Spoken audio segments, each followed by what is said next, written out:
కృపగలనైన ఉన్నతమైన దేవ గొప్ప దేవ సమస్తానికి అసమతుడా నిన్న నేడు నిరంతరము ఏక రీతిగా గొప్ప దేవ ఈ సమయంలో మరోసారి మీ పాసనకు వస్తున్నాం.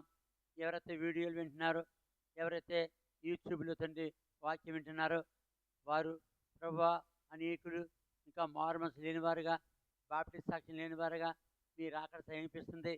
నమ్మి బాప్టిజం పొందినవాడు రక్షింపబడని, నమ్మని వానికి శిక్ష విధింపడని స్పష్టంగా చెప్పారు. ప్రభు ఈ లోకంలో ఏమీ లేదు, ఎప్పటికైనా ప్రభు ఎలాగైనా చనిపోతాం, చనిపోయి శాశ్వతమైన రాజ్యానికి, ఎల్లకాలం ఉండే రాజ్యానికి, యుగ యుగములు ఉండే రాజ్యానికి, తరతరాలు ఉండే రాజ్యానికి, నిత్య రాజ్యానికి, యేసుక్రీస్తు రాజ్యానికి, దానికి ఆది అంతము లేని రాజ్యానికి ప్రభువా వచ్చుటకు వారు మారు మనసు పొందవలసినది.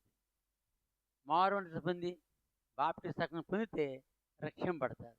రక్షణ లేకుండా ఎవరు ఉండకూడదు. ఈ వీడియోలు తీసేది మీరు, ప్రశ్నలు వేసేది వారు, ప్రశ్నలకు సమాధానం చెప్పేది మీరు, మేము కాదు. ఎవరెవరికి ఏ ప్రశ్నకి జవాబు కావాలో, ఎలా కావాలో మీ పరలోక సింహాసనం నుండి వారికి జవాబు దయచేసి వారు మిమ్మల్ని తెలుసుకున్నట్టుకు, మీ రాజ్య నివాసులుగా చేయబోటకు, మిమ్మల్ని వెంబడించటకు మత్తయి సువార్త 6వ అధ్యాయం 32-33 ప్రకారం మీ రాజ్యాన్ని వెతికేవారుగా చేయమని కోరు. ఈ వీడియో ఎంత దూరం వెళ్తుందో, ఎన్ని దేశాలు వెళ్తుందో, ఎంతమంది చూస్తున్నారో వారు లైక్ చేయటకు, షేర్ చేయటకు, బెల్ ఐకాన్ నొక్కుటకు, సబ్స్క్రైబ్ చేయుటకు సహాయపడి మీరే మహిమ పొందమని. అది మర్చిపోతున్నారు వాళ్ళు. ఎవరైతే వీడియోలు చూస్తున్నారో వారు అనేకులకు షేర్ చేయాలి, తెలియని వారికి. మాకు లైక్ చేయాలి, సబ్స్క్రైబ్ చేయాలి, బెల్ ఐకాన్ నొక్కాలి. అది మర్చిపోకుండా చేసి మీరే మహిమ పొందమని. ఈ జవాబులు వారు సరిపోటకు మీ పరిశుద్ధాత్మ సహాయంతో వీడియోలు వినేవారు, యూట్యూబ్లో వీడియో వినేవారికి మీ పరిశుద్ధాత్మ సహాయంతో మీరే వారికి బోధించమని కోరు. వారు సాతానిక బంధకముల నుండి తెంపబడి మీ రాజ్య నివాసులుగా చేయబడకు వారు అంకితము చేసుకుంటూ సమర్పించుకుంటూ సాయం కూర్చున్నాం. యేసు పరిశుద్ధ నామములో బతిమాల్సిన నియమంతో పెట్టుకుంటున్నాం తండ్రి. ఆమేన్.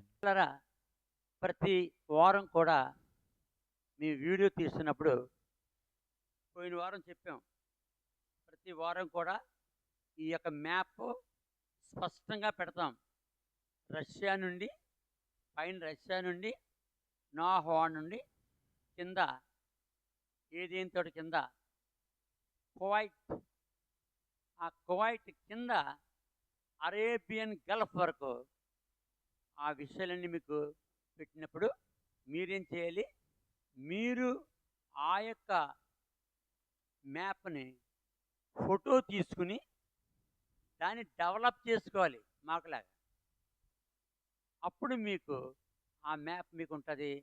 ఏ ఏ ప్రాంతాలు బైబిల్లో ఉన్నవి, ఏదేం తేడా ఎక్కడుంది, ఊరనే పట్టణం ఎక్కడుంది, అబ్రహాం ఇల్లు, మరి కయ్యూని హేబిల్ని ఎక్కడ చంపాడు, మరి నజాఫ్ అనే ప్రాంతంలో చంపాడు, నజాఫ్ కోఫా అనే ప్రాంతంలో ఓడ కట్టాడు నోవహు, ఆ ప్రాంతం హిత్తికేలు, యూఫ్రటీసు నదులు అవి ఎక్కడ బయలుదేరాయో, ఎక్కడ బయలుదేరాయి?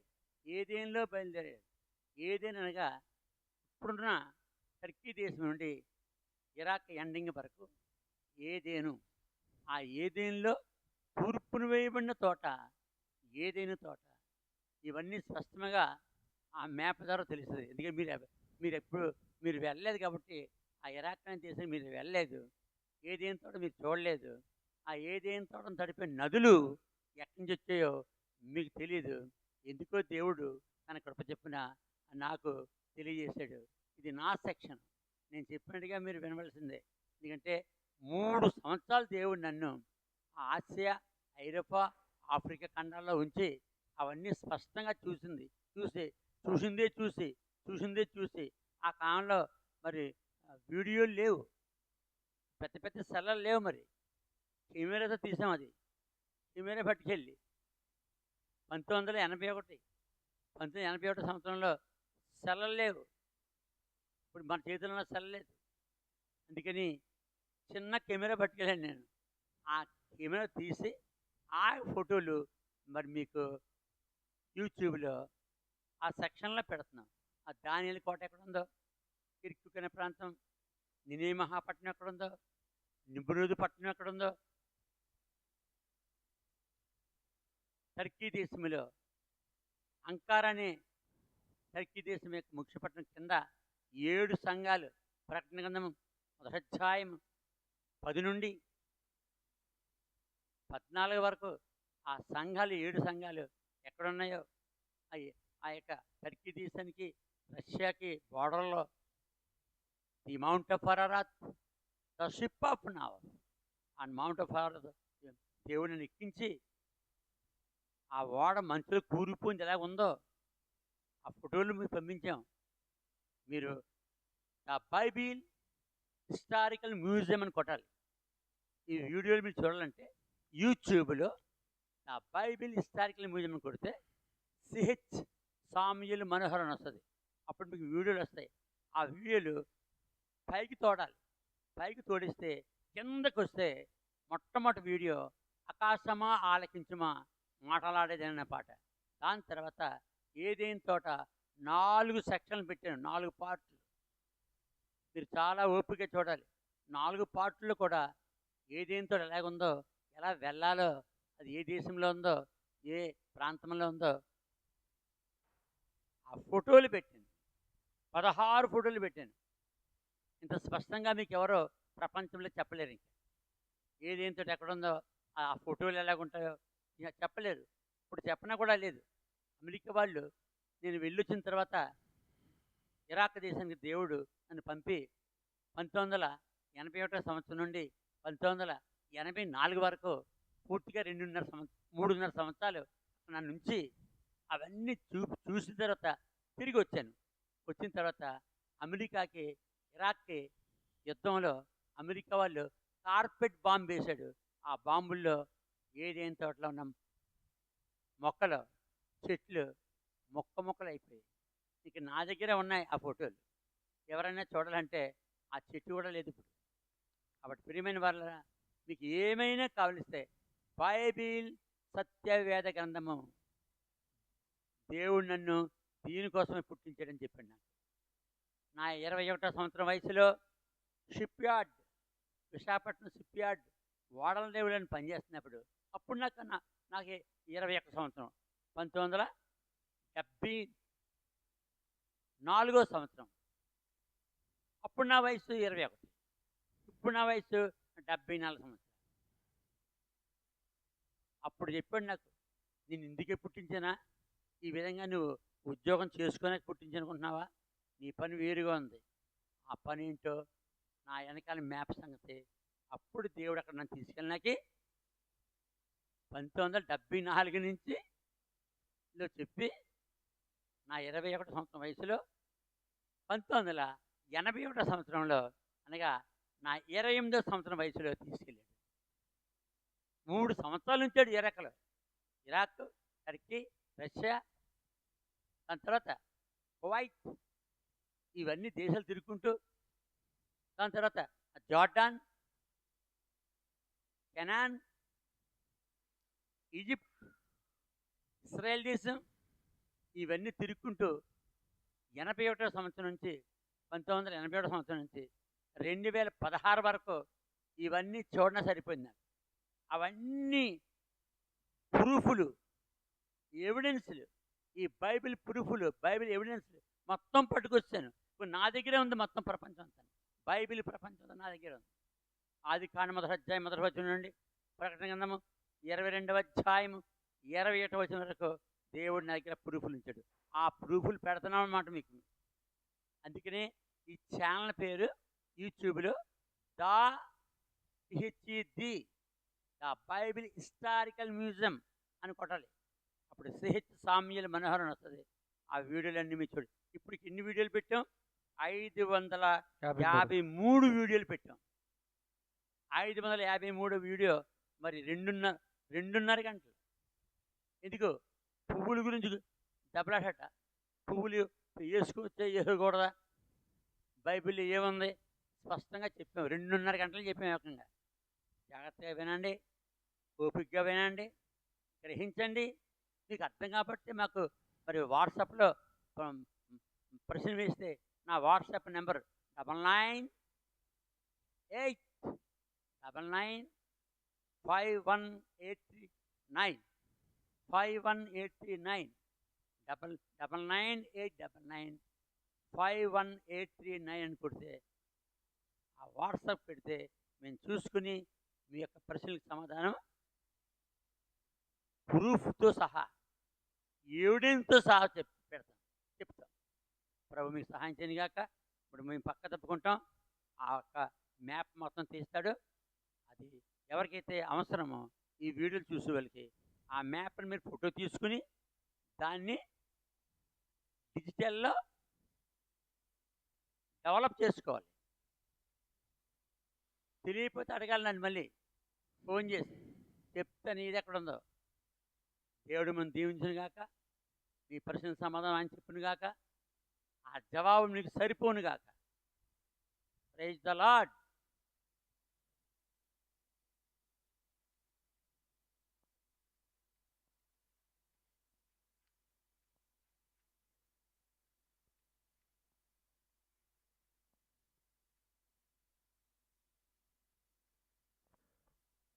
కొన్ని నాటిలో బ్యాటరీలో నీళ్ళు లేవు. 1 2 3 4 గంటలు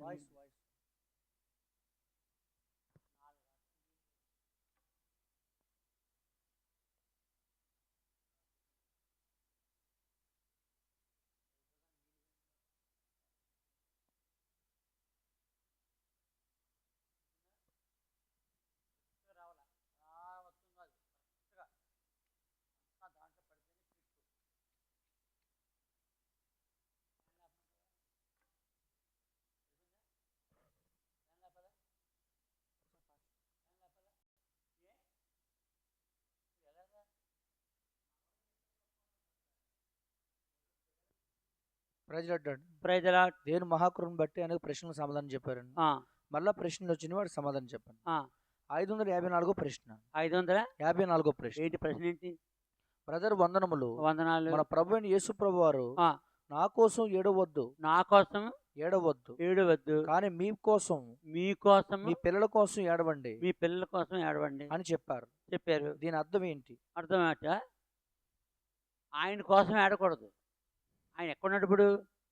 సిలువలో ఉన్నాడు. చూడు, లోకాసువార్త 23వ అధ్యాయం ఉంటుంది. ఇది లోకాసువార్త 23వ అధ్యాయము.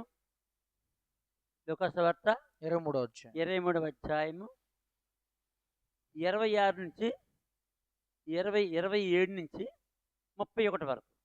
లోకాసువార్త 23వ అధ్యాయం 27 నుంచి. గొప్ప జనసమూహం ఆయన్ని గూర్చి, యేసుక్రీస్తు ప్రభువును గూర్చి రొమ్ము కొట్టుకొనుచు. ఎందుకు రొమ్ము కొట్టుకొనుచు? దుఃఖించుచున్న చాలా మంది స్త్రీలను యేసుక్రీస్తు ప్రభువును వెంబడించిరి. యేసు వారి వైపు తిరిగి కాబట్టి యేసు ప్రభు ఆ టైంలో ఎక్కడున్నాడు? 23వ వచనం, లోకాసువార్త 23:23. అయితే వారొక పట్టుగా పెద్ద కేకలు వేసి వీడిని సిలువ వేయమని అడుగ్గా వారి కేకలే గెలిచాను. కాబట్టి సిలువ వేయమని అడుగుతున్నారు అంటే సిలువ వేస్తారు. ఆయన్ని సిలువ వేస్తారు. కాబట్టి సిలువ వేస్తారు. కాబట్టి ఇంకా వాళ్ళు తట్టుకోలేకపోతున్నారు. ఎందుకంటే 3.5 సంవత్సరాలు ఎంతోమందిని మరి ఆయన రోగులందరినీ బాగు చేశాడు. అన్ని రోగాల్ని బాగు చేశాడు. యేసు ప్రభు ఎన్ని రోగాలు బాగు చేశాడు? మత్తయి సువార్త 4వ అధ్యాయం 23, 24, 25 వచనాలు. మత్తయి 4వ అధ్యాయం 23, 24, 25 వచనాలు. యేసు వారి సమాజ మందిరంలో బోధించు దేవుని రాజ్యమును గూర్చిన సువార్తను ప్రకటించు ప్రజల్లో ప్రతి వ్యాధిని రోగమును. ప్రతి వ్యాధి అంటే ఇంకా యేసు ప్రభు బాగు చేయలేని రోగము ఏది లేదు. లేదు. మరి ఆ ఏడవరు మరి వాళ్ళందరూ బాగుపడ్డారు. వాళ్ళు ప్రతి వ్యాధిని రోగమును స్వస్థపరచుచు గలిలయ అంతటా ఇప్పుడు యేసు సంచరించెను. ప్రభు లోకంలో ఉంటే ఏమోను ఆసుపత్రులు ఉండవు ఇక. అవును. ఇక డాక్టర్లు ఎక్కర్లేదు, ఇక మందులు ఎక్కర్లేదు, ఇక అరుకులు ఎక్కర్లేదు, మాత్రలు ఎక్కర్లేదు. యేసు ప్రభు దగ్గరికి వెళ్ళిపోయి అందరూ ప్రతి రోగాన్ని బాగు చేయించుకుంటారు, స్వస్థపరచు. మరి అందుకని అటువంటి వాడిని చంపేస్తున్నారు. ఇప్పుడు అటువంటి ఏం చేస్తున్నారు, చంపేస్తారు. సిలువేస్తున్నారు. మరి కొనుడకి ఆయన సిలువేస్తే కాబట్టి ఏడవరు.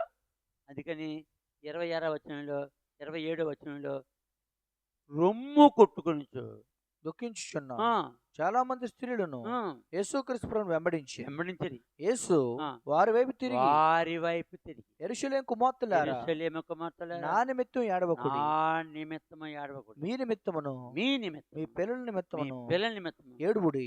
ఎందుకు ఆయన గురించి ఏడకూడదు? ఆయన వచ్చిందే సిలువ వేయించుకున్నాకి, ఆయన వచ్చిందే చనిపోనాకి, ఆయన వచ్చిందే చనిపోవడానికి వచ్చా. యెషయా కరెక్ట్గా రాశాడు దీని గురించి 53వ అధ్యాయంలో. యెషయా 53వ అధ్యాయంలో ఎంత స్పష్టంగా ఉందంటే ఈ విషయం. 4, 5, 6, 7 వచనాల్లో ఆయన వచ్చిందే సిలువేయించుకున్నాకి, ఆయన వచ్చిందే బాధపడటానికి, యెషయా గ్రంథం 53వ ఆయన వచ్చిందే దెబ్బలు తిన్నాకి. 4వ వచనం నిశ్చయముగా అతడు అంటే ఎవరు? యేసుక్రీస్తు ప్రభు. అంటే క్రీస్తు పూర్వము 750లోనే యెషయా ప్రవక్త యేసు ప్రభు గురించి స్పష్టంగా చెప్పాడు, ఏ విధంగా ఆయన శ్రమ పడతాడో భూలోకానికి వచ్చి. నిశ్చయముగా అతడు ఆ యేసు, అక్కడ యేసు ప్రభు చదవాలి. అతడు నువ్వు అతడు, నేను యేసు ప్రభు అంటాను. నిశ్చయముగా అతడు నిశ్చయముగా యేసు ప్రభు మన రోగములను భరించెను, మన వ్యసనములను వహించెను, అయినను మొత్తబడిన వాని గాను దేవుని వలన బాధించబడిన వాని గాను శ్రమనొందిన వాని గాను మనము అతన్ని ఎంచి. అంటే యేసు ప్రభు భూలోకి వచ్చింది తిని తాగి పడుకున్నా కాదు, సుఖించినా కాదు, వచ్చిందే సిలువేయబడ్డా. అందుకని పాట ఉంది, కాళ్ళను ముండ్ల కిరీటము బొంది కాళ్ళ చేతులు గ్రుచ్చబడి, తాళను ముండ్ల కిరీటము బొంది కాళ్ళ చేతులు గ్రుచ్చబడి, బలియైతివి గొర్రె పిల్లవాలే నా కొరకే ఓ ప్రభువా. యేసు ఎందుకు వస్తున్నాడు? దేవుడు నర్రూపంలో భూలోనికి ఎందుకు వస్తున్నాడు? మనుషులందరూ పాపాలు ఆయన మీద వేసుకుని పాపాలు వీలు చేసి చచ్చారు. ఈ పాపాలన్నీ యేసు భరించాలి. కారణం ఆయన పిల్లలు. ఆ యేసు ప్రభునే దేవుని పిల్లలు మనం అందరం, ఆదాము మొదలుకొని ఈ లోకం అంతం వరకు. అందుకని ఎవరి పాపాలు తీయాలి? యేసు ప్రభు. ఏ మానవుడు పాపాలు తీయలేడు. ఏ మానవుడి పాపాలు తీయలేడు. కీర్తన గ్రంథంలో ఉంటుంది చూడు, కీర్తన 49వ కీర్తన 49 కీర్తన 9వ వచనం ఉంటుంది. 49 కీర్తన 9వ వచనంలో, కీర్తన 49 కీర్తన 9వ వచనం ఏమని చూడు అక్కడ, వారి ప్రాణ విమోచన ధనము. వారి ఎవరో ఈ పాపాలు చేసినటువంటి ఈ పాపులైన మానవుల యొక్క ప్రాణ విమోచన ధనము బహు గొప్పది, అది ఎన్నటికీ తీరక అట్లుండవలసినది. తర్వాత జ్ఞానులు చనిపోదున్న సంగతి అతనికి కనబడకుండా పోదు. మూర్ఖులను పశుప్రాయులను ఏకముగా నశింతురు. వారు తమ ఆస్తిని ఇతరులకు విడిచిపెట్టుదురు. కాబట్టి వాక్యంలో చాలా స్పష్టంగా రాయబడింది. ఏమని రాయబడుతుంది? వారి ప్రాణ విమోచన ధనము బహు గొప్పది, అది ఎన్నటికీ తీరక అట్లు ఉండవలసింది. కాబట్టి కీర్తన గ్రంథము 49:8 వాడు కుళ్ళు చూడక వాని కుళ్ళు చూడక నిత్యము బ్రతుకున్నట్లు వాని నిమిత్తము దేవుని సన్నిధిని ప్రాయశ్చిత్తం చేయగలిగిన వాడు ఎవడునూ లేడు. ఎంత స్పష్టంగా ఉందండి ఇది. అంటే మనుషుల యొక్క పాపాలన్నీ ఎవరు తీయాలి? ఏ దూత అంటే పరలోకంలో ఉన్న దూతలు 3 రకాలు. శరాపులు, కోటాను కోట్ల దూతలు, లెక్కింపజాలని దూతలు ఎవరో మనిషి పాపాలు తీయలేరు. భూలోకములో గొప్ప గొప్ప ప్రవక్తలు ఉన్నారు, వాళ్ళు ఎవరు తీయలేరు. ఎవరు తీయాలి? పుట్టించిన వాడే. ఎందుకు? ఆయనే తండ్రి, ఆయనే తల్లి. పిల్లల యొక్క బాధలు, పిల్లల యొక్క పాపలు ఎవరు భరిస్తారు? తల్లిదండ్రులు. అంతేనా? అవును. ఆ పక్కింటోళ్ళ తల్లిదండ్రులు భరిస్తారు. అయ్యో పాపం ఇలా చేశాడా, అలా చేశాడా అంటే భరించేది ఎవరు? తల్లిదండ్రులు. అలాగే దేవుడు మనుషులకి తండ్రియు తల్లి ఉన్నాడు, తల్లి కూడా. అందుకని ఈ మానవులు పుట్టించింది దేవుడు. ఈ పండు తినొద్దని చెప్పింది దేవుడు. తింటే చనిపోతావని చెప్పింది దేవుడు. అంటే ఆదాముకి ఈ పండు తినమన నిశ్చయంగా చస్తావని దేవుడు చెప్పింటే అర్థం తెలుసా? నువ్వు చావడం కాదరా, ఆదాము ఏ బాధ బందీ లేకుండా చచ్చాడు. చనిపోయా? అవును. అవ్వ అలాగే చనిపోయింది. వాళ్ళిద్దరు ఏ బాధ బందీ లేకుండా ఉన్నట్టుగా బైబిల్లో లేదు. బాగానే చనిపోయారు వాళ్ళు. ఆదాము 930 సంవత్సరాలు బతికినా ఏ బాధ అతనికి లేదు. కానీ అతడికన్నా పిల్లలు ప్రపంచం అంతా. ఇప్పుడు ప్రపంచంలో ఎవడు పుట్టినా ఎవరు అతని తండ్రి ఎవరు? ఆదాము. ఆదాముకు తండ్రి ఎవరు? దేవుడు. ఎక్కడుంది? లోకాసువార్త 3వ అధ్యాయము 38వ వచనం. లోకాసువార్త 3వ అధ్యాయము 38వ వచనం. ఆదాము దేవునికి కుమారుడు. మరి ఇంకే కాబట్టి దేవుని కుమారుడు ఆదాము. ఆదాము తప్పు చేశాడు. పాపం ఎవరు భరించాలి? దేవుడు. అందుకని దేవుడు భూమి మీదకి దేవుడు ఎంత గొప్పవాడు, దేవుడు ఎంత గొప్పవాడు. 14 లోకాలు ఆయన. వాటి ఖరీదంతా ఎవడు చెప్పగలడు? సూర్యుని ఖరీదంతా, చంద్రుని ఖరీదంతా, నక్షత్రాల ఖరీదంతా, భూమి ఖరీదంతా. భూమి ఎన్ని కోట్ల ఎకరాలు ఉంటుంది? ఇదంతా ఎవరిది? దేవుని. గెలక్షలన్నీ ఎవరివి? దేవుని. నీరంతా ఎవరిది? చెప్పాలి. నీరంతా ఎవరిది? సమస్తం దేవుని. సముద్రం నీరు, ఈ యొక్క మరి నదుల నీరు, కాలవల నీరు, చెరువుల నీరు, ఎవడ నుయ్యి తవ్వితే నీరు వస్తుంది. మరి నీరంతా ఎవరిది? దేవునిది. మరి దేవుడు ఎంత గొప్పడు? చాలా గొప్పవాడు. దేవుని కంటే గొప్పడు ఇంకొకడు లేడు. అంత గొప్పవాడు. ఆయనకు బిరుదుంది. ఆయనకి 4 బిరుదులు ఉన్నాయి. ఎస్ఐ 57:15లో, ఎస్ఐ 57:15లో ఆయనకి 4 బిరుదులు ఉన్నాయి. యెషయా గ్రంథం 57వ అధ్యాయం 15వ వచనం. 15వ వచనం. మహాగణుడును. ఎవరైనా మహాగణుడైన ఆయనకైనా గణుడున్నాడా? లేరు. రెండోదేంటి? మహోన్నతుడు అంటే ఆయనకంటే ఉన్నతమైన ఉన్నాడు ఎవడన్నా? లేరు. ఏ లోకంలో ఉన్నా లేడు. మూడోది పరిశుద్ధుడును. ఆ దేవుడు ఎవరు? పరిశుద్ధుడు, అతి పరిశుద్ధుడు. ఏ పరిశుద్ధుడు? అతి పరిశుద్ధుడు. నాలుగోది నిత్య నివాసైన వాడు. నిత్యము ఉంటాడు ఆయన. ఎలాగూ సెలవిచ్చున్నాడు, నిత్యము ఉంటాడు ఆయన. ఆయన చలనం లేదు. ఆ నిత్యము ఉండేవాడు తన ప్రజల యొక్క పాపలు భరించడానికి పేదవాడిగా పుట్టాడు. ఎలా పుట్టాడు? పేదవాడిగా. అందుకో పాట ఉంది. పేదనారు నిరూపము ధరించి యేసు రాజుని చెంత నిలచే అంగీకరించు మాయనను. మనుషులేమో ఎందుకు పంచిన మట్టి మనుషులు, చస్తే మళ్ళీ తిరిగి లేవలేని మట్టి మనుషులు బాగానే పుట్టారు. కానీ దేవుడు ఎలా పుట్టాడు? పేదవాడుగా. ఒక్క చోట ఉంది యేసు ప్రభు ఎలా పుట్టాడు. మేకా 1వ అధ్యాయము 10వ వచనం. మేకా 1:10. మీకా గ్రంథము 1వ అధ్యాయం 10వ వచనం. గాతు పట్టణములో దీనిని తెలియచెప్పవద్దు. అంటే ఎందుకు గాతు అంటే ఇశ్రాయేలుకి భయంకరమైన శత్రువులు. ఫిలిస్తీ దేశం. గాతు అంటే ఫిలిస్తీన్లు. గాతు అంటే ఫిలిస్తీన్లు ముఖ్య పట్టణం గాతు. గాతు పట్టణములో దీన్ని తెలియచెప్పవద్దు. అచ్చట ఎంత మాత్రము ఏడవద్దు.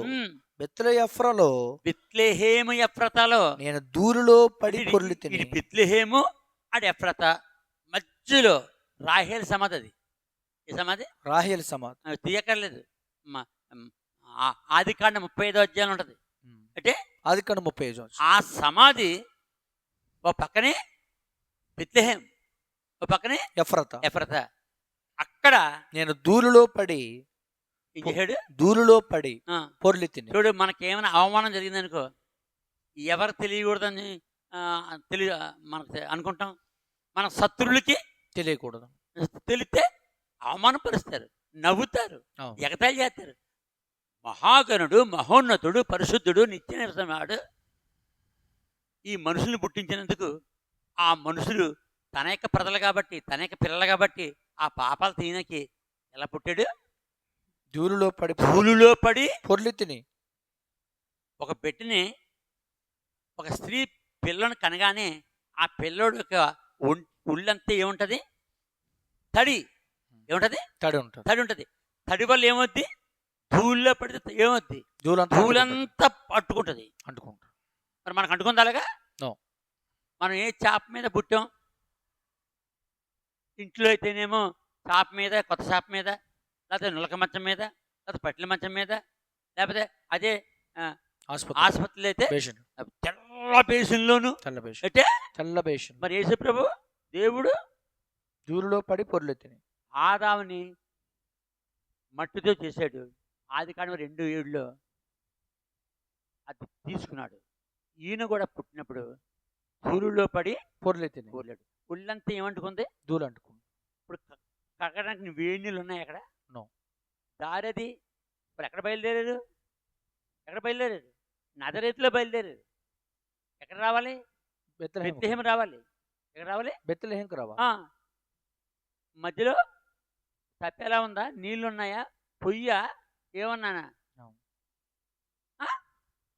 నిజంగా ఆయన పుట్టిగా మన కొరకు ధూళిలో పడి పొర్లి తిని అటు ఇటు దూరుతారు. చాలా మంది ఏం చెప్తారు? యేసు ఎక్కడ పుట్టాడు అంటే పశువుల పాకలు అంట. ఇటు తెలిసినట్టు పశువుల పాకలను ఒకడో, సత్రంలో ఒకడో, వాళ్ళకి తెలియదు వాక్యం. ఎన్నిసార్లు చదివినా అర్థం కాదు. దేవుడు నాకు కళ్ళు తెరిచాడు. మేకా 1:10 ఉంది. ఎప్పుడు నుంచి చెప్తున్నది? 2012వ సంవత్సరం చెప్తున్నాను నేను. అప్పుడు తెలిసింది నాకు. కాబట్టి ఇప్పుడు ఎప్పుడైతే వాళ్ళు ప్రజాసంఖ్య రాసుకున్నాకి కైసర్ ఇప్పుడు ఇస్రాయేల్ దేశంలో ఎవరున్నప్పటికీ ఇస్రాయేల్ దేశానికి ఎన్ని గోత్రాలు? 12 గోత్రాలు. 12 గోత్రాల్లో 12 దేశాల లెక్క. 12 రాష్ట్రాలు. దేశాల లెక్క. 12 రాష్ట్రాల లెక్క. ఇప్పుడు ఇస్రాయేల్ దేశం ఆంధ్ర అంత ఉంటుందా? కాదు. కేరళ అంత ఉంటుందా? మరి కేరళ ఏంటి? రాష్ట్రాలు. హైదరాబాదు, సికింద్రాబాద్ అంత ఉంటుంది అంతా కలిపి. అవునా? అవును. అక్కడికి రావాలి ఆయన ప్రజాసంఖ్య రాయించుకున్నాయి. ఇక్కడ బయలుదేరారు. నజరేత్ ఎవరు ఊరు? గలిలీలో నజరేత్. మరియా ఊరు. మరియా ఊరికి దావీదు వంశంలో పుట్టినటువంటి యోసేపు దాన్ని ఏమంటారు? ఇల్లరికం వెళ్ళాడు. అక్కడికి వెళ్ళాడు. ఇల్లరికం వెళ్ళాడు. అక్కడ పెళ్లి చేసుకుని అక్కడ ఉండిపోయాడు. ఆ ఇల్లు చూశాను నేను 2016లో సంవత్సరం. మరియా యేసేపు ఇల్లు చూశాను నేను. పక్కనే గోడ అడ్డు. అందుకనే ఆమె పెళ్లి కాకుండా కుమారుని కంటే ఒప్పుకున్నాడు అతను. ఎందుకంటే ఆమె అంత పరిశుద్ధరాలని తెలుసు. ఆమెకి దూత ప్రత్యక్షమైందని తెలుసు. దూత ఏం చెప్పింది? నువ్వు కుమారుని కంటావని చెప్పింది. అరే నాకు ఇంకా పురుషుడు ఇరిగిన దానినే, ఇంకా నాకు వివాహం లేదు. ఇప్పుడు చెప్తుంది దూత ప్రధానం అయిన తర్వాత. ప్రధానానికి పెళ్లికి తేడా ఏంటి? ప్రధానం అంటే ఈ అబ్బాయి అమ్మాయికి పెళ్లి చేసుకోవడం, కాయపరుచుకోవడం. కళ్ళకి వీలు లేదు. పెళ్ళి అంటే ఏంటి? అందరిలో చేస్తారు పెళ్ళి. ప్రధానికి కొంతమంది వస్తారు, పెళ్ళికి చాలామంది వస్తారు. అప్పుడు వారికి పిల్లల కన్నా హక్కు ఉంది. ఇప్పుడు చెప్తున్నాడు దూత ప్రధానం చేయబడిన తర్వాత రాసింది అక్కడ. ఆమె ఉంటుంది, ఆమె చాలా పరిశుద్ధురాలు, యంగ్ లేడీ, పెళ్ళి కాలేదు, పరిశుద్ధురాలు ఆమె. ఆ ఇల్లు చూశాను నేను. ఆ మరియ ప్రతిరోజు ఏ బావి నుంచి నీళ్ళు తేవాలో తన ఇంటికి ఆ బావి చూశాను నేను. ఆ బావి నీళ్లు తాగాను. ఇప్పటికుంది ఆ బావి ఎక్కడ? ఇశ్రాయేల్ దేశంలో బెత్లెహేమ్. ఇశ్రాయేల్ దేశమని నజరేతు. బెత్లెహేములో. బెత్లెహేముకి నజరేతు నజరేతు ఇశ్రాయేల్ దేశంలో నజరేతు. నజరేతు. ఆ నజరేతుకి head of the department Galilee. అంటే గలిలయలో నజరేతు. గలిలియని మరి హెడ్ క్వార్టర్స్. గలిలియలో నజరేతు. నజరేతు చిన్న పల్లెటూరు. చిన్న పల్లెటూరు. ఇప్పుడు బిక్కవోలు దీన్ని ఏమంటారు? మండలం. మండలం. మండలానికి ఎన్ని ఊర్లు ఉంటాయి? 10 మనకి 13 ఉన్నాయి. అలాగే గలిలీకి కొన్ని ఊర్లు ఉన్నాయి. గలిలియా మండలం హెడ్ క్వార్టర్స్. ఆ మండలం హెడ్ క్వార్టర్స్లో ఒక పల్లెటూరు, పల్లెటూరు. ఇది నజరేతు. నజరేతు. ఆ నజరేతులో ఆమె గర్భంలో ప్రవేశించాడు. ఎవరు? మహాగణుడు, మహోన్నతుడు, పరిశుద్ధుడు, పరిశుద్ధుడు, నిత్య నివాసి అయిన వాడు. అంటే ప్రశ్న ఏంటి? ఎందుకు యేసు ప్రభు తన సిలువలో సిలువేయబడుతున్నప్పుడు ఎందుకు ఏడవుతున్నాడు? ఆ దేవుడు వచ్చిందే, మహాగణుడు వచ్చిందే సిలువేయబడ్డాను. అందుకని ఎలాగొస్తున్నాడు?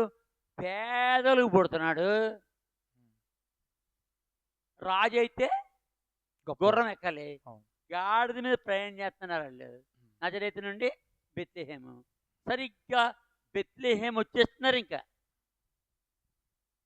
ఎఫ్రాతా దాటితే బెత్లెహేం వచ్చేస్తారు. వచ్చారు పూర్తిగా రాత్రులు. బెత్లెహేం ఎఫ్రాతాలో రాహేలు చనిపోయిన చోటు బెత్లెహేం. యాకోబు ఒక స్తూపం కట్టాడు. అంటే ఒక స్తూపం కట్టాడు. అది పెద్ద హైలైట్ అనమాట ఇశ్రాయేలుకి. రాహేల్ అంటే మామూలు మనిషి, మామూలు కాదు. రాహేల్ వల్లే యాకోబుకి 12 మంది కుమారులు కన్నారు. రాహేల్ ఇద్దరినే కన్నది.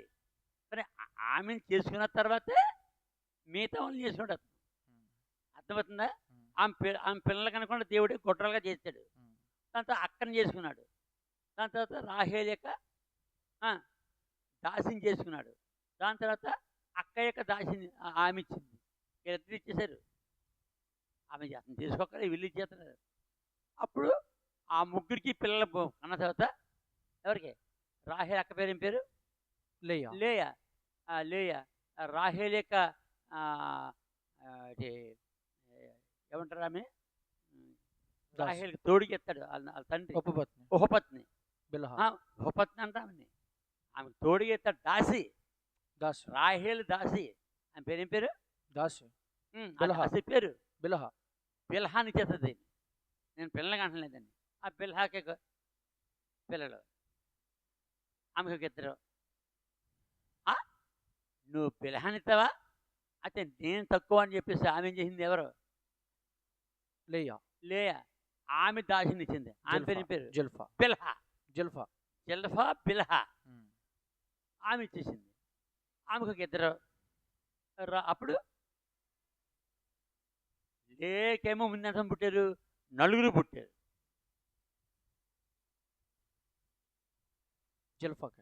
జిల్ఫాకేమో ఇద్దరు పుట్టారు. బిల్హాకి ఇద్దరు పుట్టారు. 4, 2, 6, 2, 8. 8 పుట్టిన తర్వాత అప్పుడు దేవుడు రాహేల్ గర్భం తెరిచాడు. ముందే రాహేల్కి పిల్లలు పుట్టేస్తే ఇశ్రాయేల్ 12 మంది అవ్వపన్ను. ఇదంతా దేవుని ప్లాన్ అండి. ప్రశ్న చిన్నదే ఉంటుంది, మొత్తం మనం అంతా తవ్వుకొచ్చేస్తాం మళ్ళీ మళ్ళీ ప్రశ్న వేయకుండా. అంటే అతనికి ఇంకా ఏ డౌట్లు ఉండబోతున్నాయో ఆ జవాబులు చెప్పేస్తాం. అందుకని మనకి వీడియోలు చాలా లాంగ్గా ఉంటాయి, అన్నీ చెప్పేస్తాం తెలుసు కాబట్టి. అప్పుడు రాహేల్కి పిల్లల్ని కన్న తర్వాత అప్పుడు మళ్ళీ ఏం చేస్తాడు దేవుడు? లేయా గర్భం తెరిచాడు. లేయా గర్భం తెరిచాడు. అప్పుడు ఆమెకి మరొక ఇద్దరు పుడతారు. మొత్తం లేయకి 6. లేయకి 6. ఈ ఇద్దరు దాసులకి ఎవరు? రాహేల్ కలిపి 6. 6, 12. ఇశ్రాయేల్ 12 మంది. యాకోబు ఎవరిని ప్రేమించి 7 సంవత్సరాలు ప్లస్ 7 సంవత్సరాలు 14 సంవత్సరాలు చేశాడు. కొలువు చేశాడా? అవును చేశాడా? చేశాడు.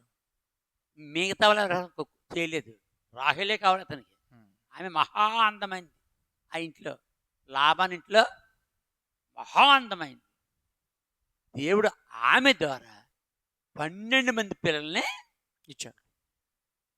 అందుకని రాహేలు చనిపోయినప్పుడు ఎక్కడికి ఆదికాండం 35వ అధ్యాయంలో వాళ్ళు బలర్పించడానికి వెళ్ళాలి. బేతేలుకి వెళ్తారు. ఎక్కడికి వెళ్ళాలి? బేతేలు. బేతేలుకి వెళ్ళాలి. తిరిగి వస్తున్నారు. దేవుడు ఆమె రెండో పిల్లని కంటుంది. వాడే బెన్యమీన్. బెన్యమీన్ నా దుఃఖపుత్రుడా? లేదు, ఇది నీకు కుడి చేత పుత్రుడు. ఆమె ఆ కుర్బాన్ని కన్నది చనిపోయింది. ఎవరు? రాహేల్. ఆమె ఒక్కదాని కోసం కట్టాడు. ఎవరు? యాకోబు ఆ స్తూపాన్ని కట్టాడు. చదువది ఆదికాండము 35వ అధ్యాయము. ఆదికాండం 35వ అధ్యాయము 19-20 వచనాలు. అట్లు రాహేలు మృతి పొంది బెత్లెహేమును ఎఫ్రాతా మార్గమున పాతిపెట్టబడెను. యాకోబు ఆమె సమాధి మీద ఒక స్తంభము కట్టించెను. అంటే ఊర్లో చావలేదు. ఆమె ఎక్కడ చావలేదు? ఊర్లో చావలేదు. యాకోబు ఎక్కడైతే ఉంటున్నాడో ఆ ఊరు అతను ఆమె చనిపోలేదు. దారిలో చచ్చిపోయింది. ఆ దారి ఇక్కడదే బెత్లెహేమును ఎఫ్రాతా మార్గమున పాతిపెట్టబడెను. అక్కడ ఏం కట్టాడు? యాకోబు ఆమె సమాధి మీద ఒక స్తంభము కట్టించెను. మరి మిగతా వాళ్ళకి లేయకో జలఫాకో బిరహాకో వాళ్ళు చచ్చినప్పుడు ఏం కట్టాడు? ఏ స్తంభము కట్టలేదు. ఉందా బైబిల్లో? రాహేలు హైలైట్. అందుకనే యేసు ప్రభుని పుట్టిన తర్వాత హేరోదు పిల్లల్ని చంపిపోతాడు. మత్తయి సువార్త 2వ అధ్యాయంలో ఆ జ్ఞానులు చెప్తారు, అయ్యా యూదుల రాజుగా పుట్టినవాడు ఎక్కడా అంటే వాడికి దడ ఇచ్చుకుంటుంది. అయ్యి బాబా యూదుల్ని నేను వెళ్తున్నాను, రాజు పుట్టాడంట, ఆడ పెరిగితే రాజుని తీసుకుంటాడని చెప్పి చంపేనాకి ప్లాన్ వేసాడు. ఆ జ్ఞానులు వెళ్ళిపోయిన తర్వాత తిరిగి వచ్చి నాకు చెప్పమన్నాడు. ఎక్కడ పుట్టాడో నాకు తెలదయ్యా, ఎక్కడ పుట్టాడు నాకు తెలియదు, కానీ మా యొక్క కోట్ల పుట్టలేదు, మా యొక్క యెరూషలేములో పుట్టలేదు, ఎక్కడ పుట్టాడో తెలియదు. ఎక్కడ పుట్టాడో ఎలా బైబిల్ ఏం రాసింది? బెత్లెహేము ఎఫ్రాతా, యూదావారి కుటుంబంలో బెత్లెహేము ఎఫ్రాతాలో పుడతాడు. రాహేలు సమాధి. మీకా 5:2 మీకా గ్రంథం 5వ అధ్యాయము 2వ వచనం. బెత్లెహేము ఎఫ్రాతా యూదావారి కుటుంబములో నీవు స్వల్ప గ్రామమైన నా కొరకు. అంటే ఈ యొక్క యేసు పుట్టిన గ్రామము స్వల్ప గ్రామమైనను. ఆ బెత్లెహేము ఎఫ్రాతా ఏంటి? స్వల్ప గ్రామం. అది చిన్న గ్రామం, అది పక్క పల్లెటూరు. అక్కడ పుట్టాడు ఎవరో? మహాగుణుడు, మహోన్నతుడు, పరిశుద్ధుడు, నిత్య నివాసి అయినవాడు. అదే యేసు అంటాడు, తనకు తాను తగ్గించుకునేవాడు హెచ్చించబడును, తనకు తాను హెచ్చించుకునేవాడు తగ్గించబడు. దేవుడై ఉండి తగ్గించు. ఇదే మాట చెప్పాడు యేసు తన ప్రసంగంలో 11వ అధ్యాయం మత్తయి సువార్త 29వ వచనం. మత్తయి సువార్త 11వ అధ్యాయం 29వ వచనం. నేను సాత్వికుడను, దీన మనసు గలవాడను కనుక మీ మీద నా కాడి ఎత్తుకుని నా యుద్ధం నేర్చుకున్నాడు. ఎవరు చెప్పాడు మాట? యేసు ప్రభు గారు శిష్యులకి, బోధ వినే ప్రజలకి ఏం చెప్పాడు? నేను సాత్వికుడను, దీన మనసు గలవాడు కనుక ఈ మీద నా కాడి ఎత్తుకుని నా యుద్ధం నేర్చుకున్నాడు. మరి ఈ మాట ఎవరు పాటించినాడు? అందరూ హెచ్చించుకోవడమే అంటే అందరూ హెచ్చించుకో. నువ్వెంతరా అంటే నువ్వెంతరా? యేసు ప్రభు తగ్గించుకున్నాడు. ఎలా తగ్గించుకున్నాడు? పుట్టడంలోనే తగ్గించుకున్నాడు. ఎక్కడ? దూరిలో పుట్టాడు. పుట్టడంలోనే పక్క పల్లెటూరులో పుట్టాడు. పుట్టడంలోనే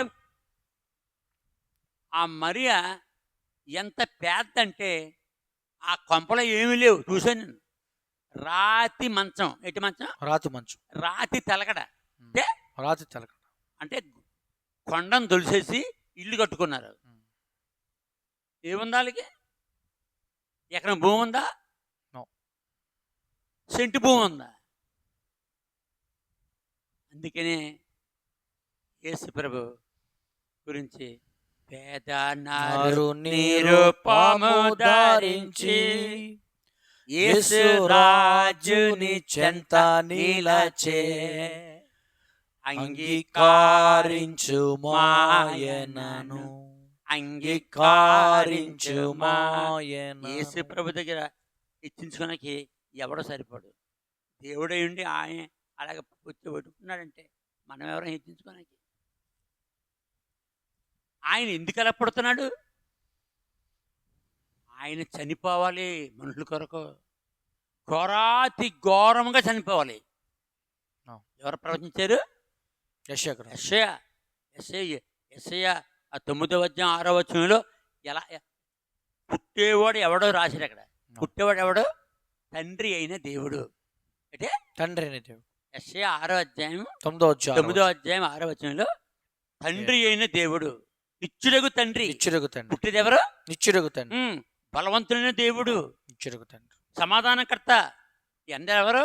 దేవుని యొక్క టైటిల్స్, దేవుని యొక్క అంతస్తులు. పుట్టేది ఎవరు? భూమి మీదకి మనుషులు పాపాలు తీయడానికి, మనుషుల కొరకు 39 కొరడ దెబ్బలు తినడానికి, మొక్క మీద ఉమ్మేయించుకోడానికి, తలపై మండులు కేయటము, 6 గంటల సేపు 3 మేకల మీద ఉన్నాం. సామాన్ సంగత కాదు. ఇతనేమంటున్నాడు? ఇతను ఈ ప్రశ్న ఏంటి? నా కొరకు ఏడకండి, మీకోసం, మీకు పిల్లల కోసం ఏడన్నాడు. ఆయన కోసం ఏడక్కర్లేదు. ఎందుకు? ఆయన వచ్చిందే సిలువ పడ్డానికి, శ్రమ పడ్డానికి. ఆయన వచ్చిందే శ్రమ పడ్డానికి. ఎప్పుడు శ్రమ పడుతున్నాడు? ఎప్పుడు శ్రమ పడుతున్నాడు? ఆమె గర్భంలో పడిన దగ్గర నుంచి, మరియ కడుపులో పడిన దగ్గర నుంచి అవమానం భరించాడు ఆయన. ఇది ఈ మరి అంట ఏం చేసుకుంది? గర్భం ధరించిందంట. అందరూ చెప్పుకోవడమే. ఆమె పెళ్ళి అవ్వలేదు. మరి ఏమైందంటే యేసేపు అనేవాడు ఆమెకి, మరియకు మరి పెళ్లి చేసుకోడానికి ప్రదానం చేసుకున్నారంట. మత్తయి సువార్త మొదటి అధ్యాయం 18, 19 కిందకు వస్తే ఇవన్నీ ఉంటాయి. అది పెళ్ళి కాకముందే పెళ్ళిలోని గర్భం ధరించింది. ఎలా ఉంటుంది? యేసు ప్రభు ఎక్కడి నుంచి అవమానం భరించాడు? తల్లి గర్భం నుంచి. ఇప్పుడు కూడా యేసు ప్రభు యొక్క వ్యతిరేకులు యేసు ప్రభు ఎంత భయంకరంగా మాట్లాడుతున్నారు. ఆయన దేవుడై ఉండి ఇప్పటికి కూడా, ఆయన చనిపోయే సమాచారం తిరిగి లేచి పరలోకి వెళ్ళినా ఇప్పుడు కూడా ఈ భూమి మీద మనుషులు, ఆయనకి వ్యతిరేకమైన మనుషులు, ఆయన నమ్మని మనుషులు ఎంత అసహ్యంగా మాట్లాడుతున్నారు. ఆయన పుట్టిన తర్వాత ఆయన బోధ చేస్తుంటే 7వ అధ్యాయంలో, ఎన్నో అధ్యాయంలో, యోహాను సువార్త 5వ అధ్యాయంలో 7వ అధ్యాయం 8, 9 అధ్యాయాలు చదివితే ఏమన్నా తెలుసా? యూదులు మేము వ్యభిచారం మంది పుట్టిన వాళ్ళం కాదన్నారు. అంటే అర్థం ఏంటి? నువ్వు వ్యభిచారం మంది పుట్టేవాడిని, కన్య గర్భవతి కుమారుని కన్యని దేవుడు అంటే ఏంటి? మానవులకి అసాధ్యమని చేసేవాడు. మానవులు పడతారు. ఒక కన్యకి, ఒక బ్రహ్మచారికి పెళ్లి చేస్తే పిల్లలు పడతారు. ఒక స్త్రీకి పురుషునికి పెళ్లి చేస్తే పిల్లలు పడతారు, వాళ్ళు గుడ్లు కాకపోతే. మరి ఏసాలా పుట్టాడు? దేవుడిలో పుట్టాడు. మనిషి సహాయం లేకుండా కన్యకి పుట్టాడు. అంటే ఎప్పుడా యెషయా 7వ అధ్యాయం 14వ వచనం. యెషయా గ్రంథం 7వ అధ్యాయం 14వ వచనం. కాబట్టి ప్రభు తానే ఒక సూచన మీకు చూపును, ఆలకించుడి. కన్యక గర్భవతి. భూమి మీదకి దేవుడు ప్రభువుగా వస్తున్నాడు. ప్రభువుగా వస్తున్నాడు. అదే యేసు ప్రభు. యేసు అంటే రక్షకుడు. ప్రభువుగా వస్తున్నాడు. ప్రభు తానే ఒక సూచన మీకు చూపును, ఆలకించుడి. కన్యక గర్భవతి, కుమారుని కని. ఇది ప్రపంచంలో ఎవరు ఒప్పుకుంటారు? ఏ దేశం ఒప్పుకుంటుంది? ఏ మనిషి ఒప్పుకుంటాడు? సైన్స్ ఏమంటుంది ఇప్పుడు సైన్సిస్టులు ఎందుకు సైన్సిస్టులకి ఏం చేత కాదు? ఏ కన్యకి పిల్లలు పుట్టించలేరు వాళ్ళు. ఎవరు? సైంటిస్ట్. మనుషులు కాబట్టి వాళ్ళు. మరి దేవుడు మానవులు చేయలేని చేసేవాడే దేవుడు. చెప్పాలి. దేవుడు అంటే ఏంటి? మానవుడికి అసాధ్యమంది చేస్తాడు. సైన్సిస్టులు మహాజ్ఞానులు అన్నా ఎంత చదివితే వాడు సైన్స్ చేయడు. వాడికి ఏం చేత కాదు. వాళ్ళకి ఏం చేత కాదు సైన్సిస్టులకి. ఒక కన్యకి పిల్లలు పుట్టించలేరు పురుషుడు తాకుండా. అది ఎవరు చేయగలరు? దేవుడు చేస్తారు. దీన్నే 136 కీర్తన 4వ వచనం. దీన్ని ఏమన్నారు? 136:4. ఆయన ఒక్కడే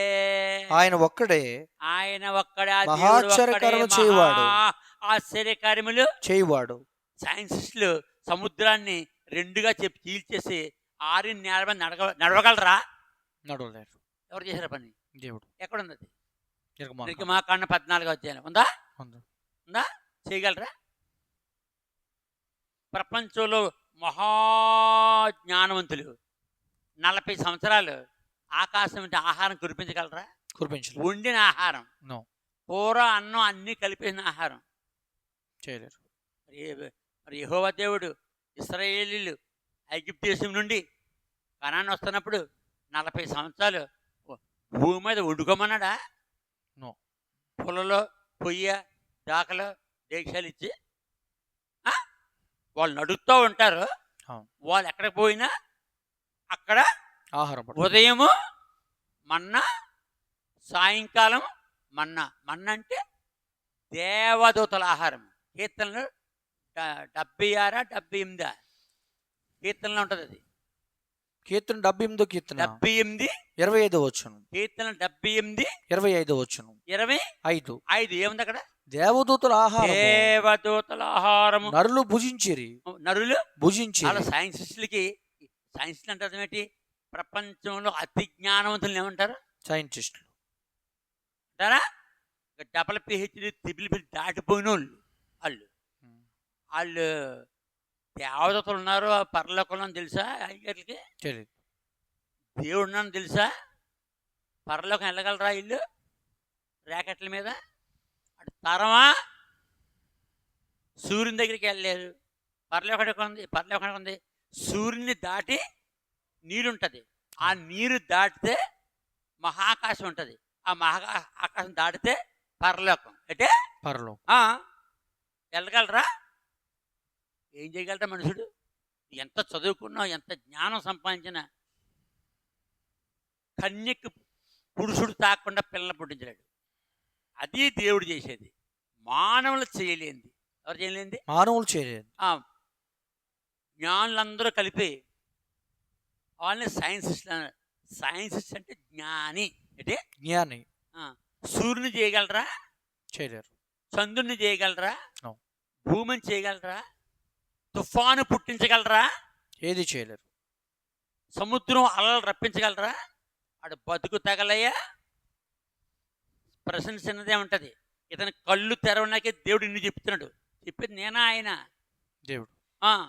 అంటే ఎందుకు ఏడుతున్నారు, ఎందుకు ఏడుతున్నాడు అంటే ఆయన వచ్చిందే సిలువేయబడ్డాను. ఎక్కడి నుంచి? తల్లి గర్భంలో పడిన రోజు నుంచి అవమానం. అందుకే 3 నెలల్లో ఎక్కడ ఇంట్లోంచి పారిపోయి దోచ చెప్పింది నీ గర్భం ధరించావని.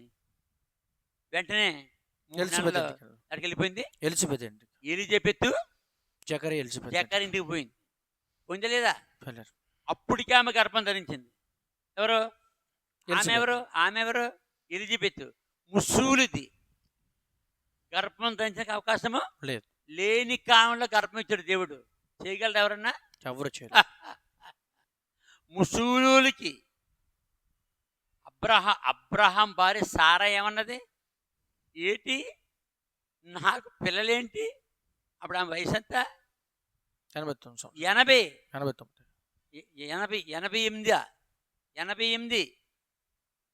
ఏమో 99. ఆమె పిల్లోనికి అనేటప్పటికి ఆమెకి 90, ఇతనికి 100. గొడ్రాయి నాకు పిల్లలైతే దాంతో నాకు పిల్లల్ని కానీ స్త్రీకి పిల్లల్ని కానీ స్టేజ్ అయిపోద్ది. ఏమైపోద్ది? స్టేజ్ అంటారు దాన్ని. ఒక స్టేజ్ ఉంటుంది. పిల్లలకన్నా స్టేజ్ ఉంటుంది. ఇంత వయసు వరకు పిల్లలకన్నా కదా 45, లేకపోతే 55 తెలుసా, 60 వస్తే ఇంకా పిల్లలు కనకలేదు. 60 వస్తే పిల్లలు కనకి అవకాశం లేదు. కానీ ఎవరో ఎలిజబెత్ ముసూల్ది. అలాగే సారా 89 సంవత్సరాలు. అదే అంటే సారా నాకు పిల్లలు ఏమి పడతాయంటే యెహోవాకు అసాధ్యమైనది ఏదైనా కలదా మీదటికి అంటే 18వ అధ్యాయం ఆదికాండం మీదటికి దేవుడి దాని మీద ఒక పాట నాకు ఇచ్చాడు. మీదటికి ఈ కాలమున నిర్ణయ కాలమున వచ్చేదాను సారాకు కలుగును కుమారుడు సారాకు కలుగును కుమారుడు దేవునికి దైనాను చేయన సాధ్యమా అసాధ్యమైదైనాను కలదా ఆయనకు. దేవునికి అసాధ్యమైంది ఏది లేదు. దేవుడు చేయగలిగినవి మానవులు చేయలేరు, మానవులు చేయలేనివే దేవుడు చేస్తాడు. అందుకని దేవుడు అన్నాడు. దేవుడు అంటే ఏంటి? అసాధ్యమని సాధ్యం చేస్తాడు. మానవులకు కొంత శక్తి ఇచ్చాడు, దానికి మించి మనిషి చేయలేదు. అది మానవులకి ఇచ్చిన జ్ఞానానికి మించి చేస్తాడు. మానవులకి ఏ జ్ఞానం ఇచ్చాడు? జ్ఞానం ఇచ్చాడు. ఆయన దగ్గర ఉన్న పరలోకన కెరూబుకి, కెరూబు అంటే 4 మొక్కలోడు, ఎద్దు ముఖము, గరుడు పక్షి ముఖము, సింహం ముఖము, మనిషి ముఖం. ఆ 4 మొక్కలోడికి పూర్ణ జ్ఞానం ఇచ్చాడు. ఏమిచ్చాడు? పూర్ణ జ్ఞానం. మనిషికి జ్ఞానం. కెరూబుకి పూర్ణ జ్ఞానం. ఆ పూర్ణ జ్ఞానం ఇచ్చాడు కాబట్టి తిరగబడ్డాడు. ఇప్పుడు కొంప ముంచాడు. ఇప్పుడు దేవుని మీద తిరగబడి ఆ పూర్ణ జ్ఞానే ఆ 4 మొక్కలోడే. ఆ 4 మొక్కలన్నీ హిందీలో ఏమంటారు? బ్రహ్మ అంటే బ్రహ్మ. మరి ఇంకేంటి అన్నీ చెప్పేస్తాం మన వీడియోలో. మన వీడియో ఎక్కడి నుంచి కింద చూసుకురావాలి అంటే ఫస్ట్ నుంచి. కాబట్టి దేవుడు ఎందుకు ఏడుతున్నాడు? ఆయన వచ్చిందే మనుషుల్ని రక్షించుకోవడానికి. పుట్టిన దగ్గర నుంచి కడుపులో పడిన దగ్గర రోజు నుంచి శ్రమ పడుతున్నారు. శ్రమ ఇంకా బయటికి రాకుండానే అంటే ఆయన్ని, ఆ యేసుప్రభుని గర్భం ధరించిన మరీకి తలెత్తుకోలేని పరిస్థితి ఇప్పటికి. అవునా? కాబట్టి అంత శ్రమ అనిపించి నక్కలకు బొరియలను ఆకాశ పక్షులు గూళ్ళను ఉన్నాయి. కానీ మనుషు కుమారుడు చెప్తాడు 8వ అధ్యాయంలో, మనుషు కుమారుడు తలవాల్చుకుంటూ 14 లోకాలు చూడలేదు. 14 లోకాలు చేసిన దేవునికి, పంచభూతాలు చేసిన దేవునికి మాటతో చేశాడు. అట్లా చేశాడు, మాటతో చేశాడు, నోటు వాక్కు చేత చేశాడు. కానీ ఆయన కొరకు ఒక ఇల్లు కానీ, ఒక భవనం కానీ, ఒక గుర్రం కానీ, ఒక గాడిది కానీ, ఆయన ఎక్కిన గాడిది ఆయిందా కాదు. పక్క పల్లెటూరు ఉప్పుకొచ్చామన్నాడు. అన్నీ ఆయనే కాబట్టి 1000 కొండల మీద పశువులు అన్నీ నాయే. ఆయన కోసం ఎవరిని అడక్కలేదు. దోణిలో వెళ్ళిపోతున్నారు. నిన్న సాయంకాలం దోణిలో వెళ్ళిపోయారు. ఉదాహరణకి అవతల ఒడ్డుకి ఎవరు? శిష్యులు. అక్కడ బోట్ లేదు, ఇంకా అక్కడ బోట్లు లేదు.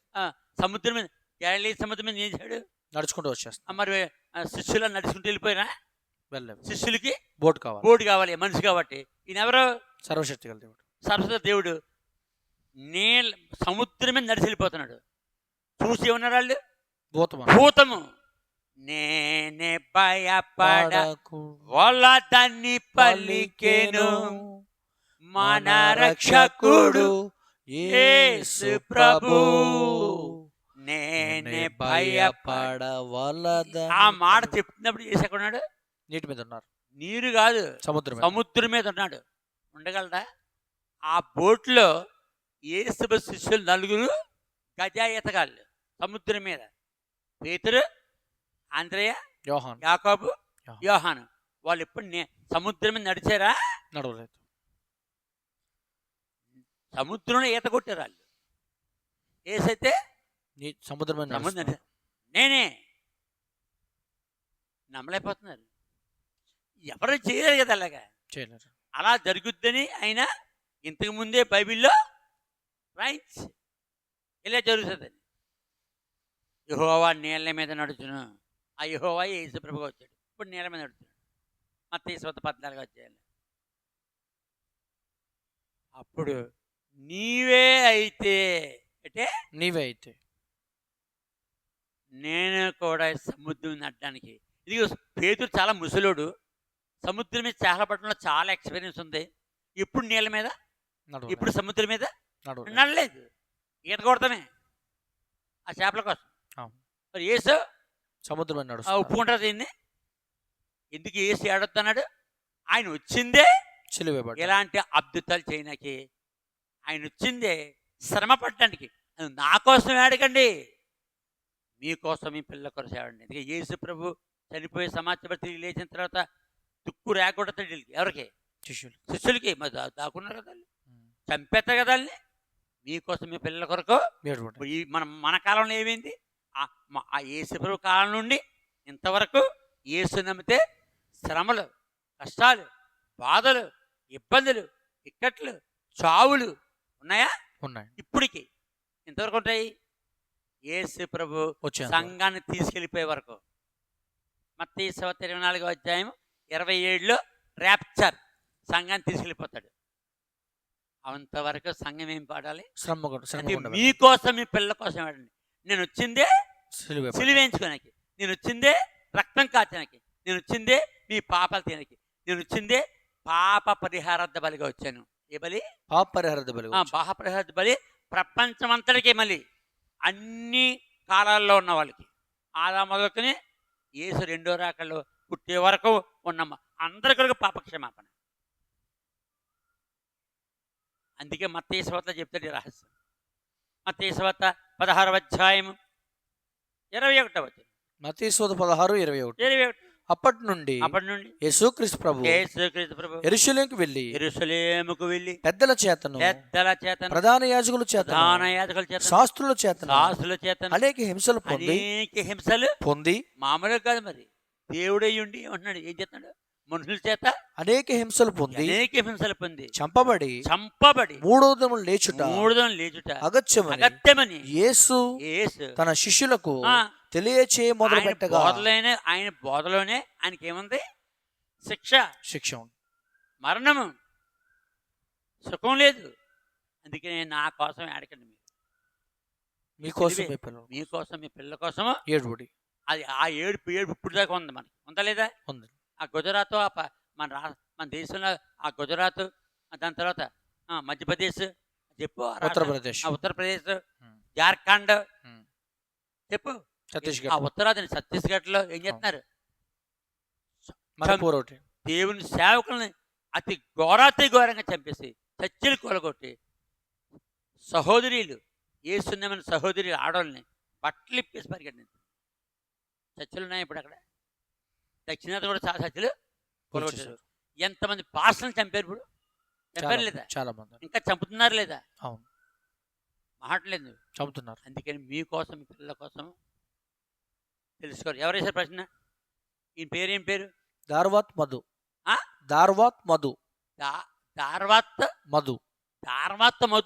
వయసు 40 సంవత్సరాలు. కుర్రోడు. సూర్యాపేట. 40 సంవత్సరాల పెద్ద అనుభవం ఉంటుంది. సూర్యాపేట. వర్షం తండాలో ఉంటాడు. తెలంగాణ డిస్ట్రిక్ట్. తెలంగాణ స్టేట్. తెలంగాణ వాడు, హైదరాబాద్ సైడ్. అవును, నేర్చుకోవాలి. యేసు ఎందుకు ఏడొద్దు అంటున్నాడు? నా కోసం. ఆయన గర్భంలో పడిన దగ్గరించి అవమానాలు భరిస్తున్నాడు. అందులో ఆయన ఏం చేయాలి? యెషయా 53వ అధ్యాయం అంతా చదువుకోవాలి. అందులో కొన్ని చదవమన్నాను, అక్కడి నుంచి మనం బయటకు వచ్చాం. యెషయా 53వ అధ్యాయం 4, 5, 6 చదువు చాలు. యెషయా గ్రంథం 53వ అధ్యాయం. మిగతా చదువుకుంటారు. యెషయా గ్రంథం 53వ అధ్యాయం 4, 5, 6 వచనాలు. 4, 5, 6 వచనాలు. నిశ్చయముగా యేసుక్రీస్తు ప్రభు మన రోగములు భరించాడు, మన వ్యసనములు వహించాడు. అయినను మొత్తబడిన వాడుగాను, దేవుని వలన బాధించబడిన వాడుగాను, శ్రమ నొందిన వాడు కాను.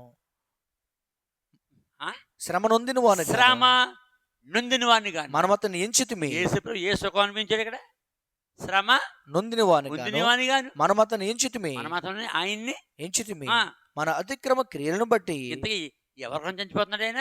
మన అతిక్రమ క్రియలను బట్టి,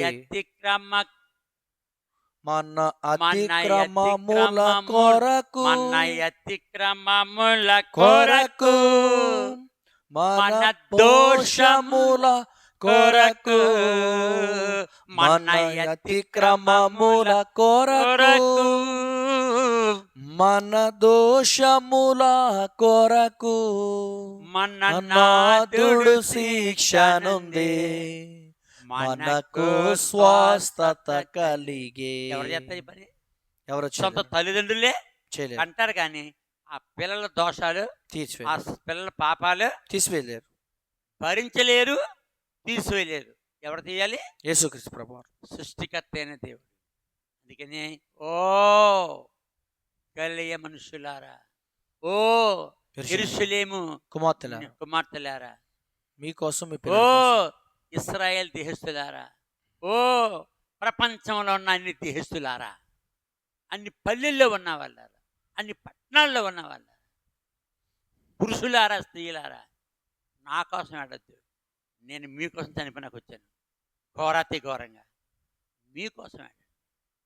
యేసు నమ్మితే ఏమైంది?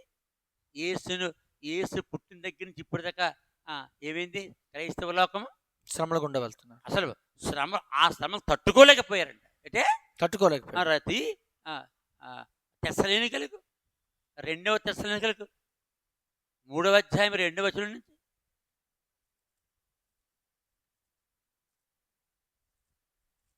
తీదికి ముందు 2వ తెస్సలోనికలకు రాసిన 3వ అధ్యాయం 3వ అధ్యాయం 2వ వచనం, 2వ వచనం, మీరు మూర్ఖులైన దుష్ట మనుషుల చేతిలో నుండి. యేసు నమ్ముకున్న వాళ్ళని ఏం చేశారు? మూర్ఖులైన. మళ్ళీ వాళ్ళు మూర్ఖులు, వాళ్ళని తెలివైన వాళ్ళ కాదు. యేసు నమ్ముకున్న వాళ్ళని చంపేది, కొట్టేది, హింసించేది ఏమైనా తెలివైన వాళ్ళ కాదు. వారికే జ్ఞానం లేదు, వాళ్ళు మూర్ఖులు. ఆల్రావేతకి ఏమైనా వాళ్ళకి ఆల్రా మూర్ఖులకు దుష్ట మనుషుల చేతిలో నుండి యేసు నమ్మిన ఆ యొక్క శిష్యులు, అపొస్తలులు, ఆ బర్నబా, ఆ పౌలు ఏమంటున్నారు? మేము మూర్ఖులకు దుష్ట మనుషుల చేతిలో నుండి తప్పింపబడు నిమిత్తము మా కొరకు ప్రార్థించుడి. ప్రార్థన చేసుకో. వాళ్ళు కొడతా ఉంటారు, చంపుతూ ఉంటారు, మనం ప్రార్థన చేసుకో. తర్వాత విశ్వాసము అందరికీ లేదు, అయితే ప్రభు నమ్మదగిన వాడు యేసుక్రీస్తు ప్రభు మిమ్మల్ని స్థిరపరిచి దుష్టత్వము నుండి కాపాడు. అది ఇంకో చోట ఏమంటే తెలుసా? సహింపలేని శ్రమలు. మొదటి తెస్సలోనికీయులకు రాసిన పత్రిక, మొదటి తెస్సలోనికీయులకు 3వ అధ్యాయం 3:2 వచనం, మొదటి తెస్సలోనికీయులకు 3వ అధ్యాయం 3వ అధ్యాయం మొదటి వచనం. అక్కడ విశ్వాసులు. 2వ తెస్సలోనికీయులకు 3వ అధ్యాయం 2వ వచనంలో పౌలు బర్నబా వారి కోసం చెప్తున్నారు. వీళ్ళంత సంపడ్డారు. ఇప్పుడు మొదటి తెస్సలోనికీయులకు 3వ అధ్యాయం 2వ వచనంలో విశ్వాసులు ఎంత సంపడ్డారు? యేసు నమ్మిన విశ్వాసం. అక్కడ మొదటి తెస్సలోనికీయులకు రాసిన 3వ అధ్యాయం మొదటి వచనం, కాబట్టి ఇక సహింపజాలక ఏ దినుసులో మేమొంటిగా ఉండుటైనను మంచిదని ఎంచి ఈ శ్రమల వలన ఎవరి కోసం? దేవుని కోసం. యేసు హిందూ సంప్రదాయం రాలే, పరలోక రాజ్యం చేయాలి. నాకు పరలోక రాజ్యం ఉత్తినే రాదా? పరలోక రాజ్యం డబల కాట మంచం పడుకుంటే రాదా?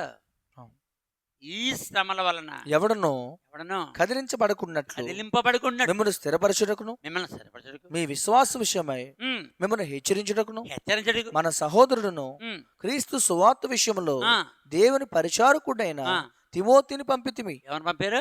తిమోతిని ఎక్కడ పంపారు? తెస్సలోనికీ అనే పట్టణాన్ని పంపారు. తిమోతి చిన్న సేవకుడు, పౌలు సీనియర్ సేవలు. తిమోతిని పంపారు. మేము మీ యొద్ద ఉన్నప్పుడు ఎవరు? మేమంటే ఎవరు? పౌలు, శీల, బర్నబా. మేము మీ యొద్ద ఉన్నప్పుడు మనము శ్రమను అనుభవించవలసినదని. క్రైస్తవుడు ఏమనిపించాలి? శ్రమను అనుభవించవలసి. క్రైస్తవుడు ఏమనిపించాలి? శ్రమను అనుభవించాలి. శ్రమలు అనుభవించకుండా క్రైస్తవుడు పరలోకం చేరడు. ఇదే మాట చెప్పేశాడు ఒకసారి అపోస్తుల కార్యములు 14వ అధ్యాయంలో 24వ వచనం. అపోస్తుల కార్యములు 14వ అధ్యాయము, అపోస్తుల 14వ అధ్యాయం 22వ వచనం. 22 శిష్యుల మనసులను. 22 నుంచి ఎవరు? పౌలును. శిష్యుల మనసులను. ఎవరు చెప్పిన మాట? పౌలు బర్నబా.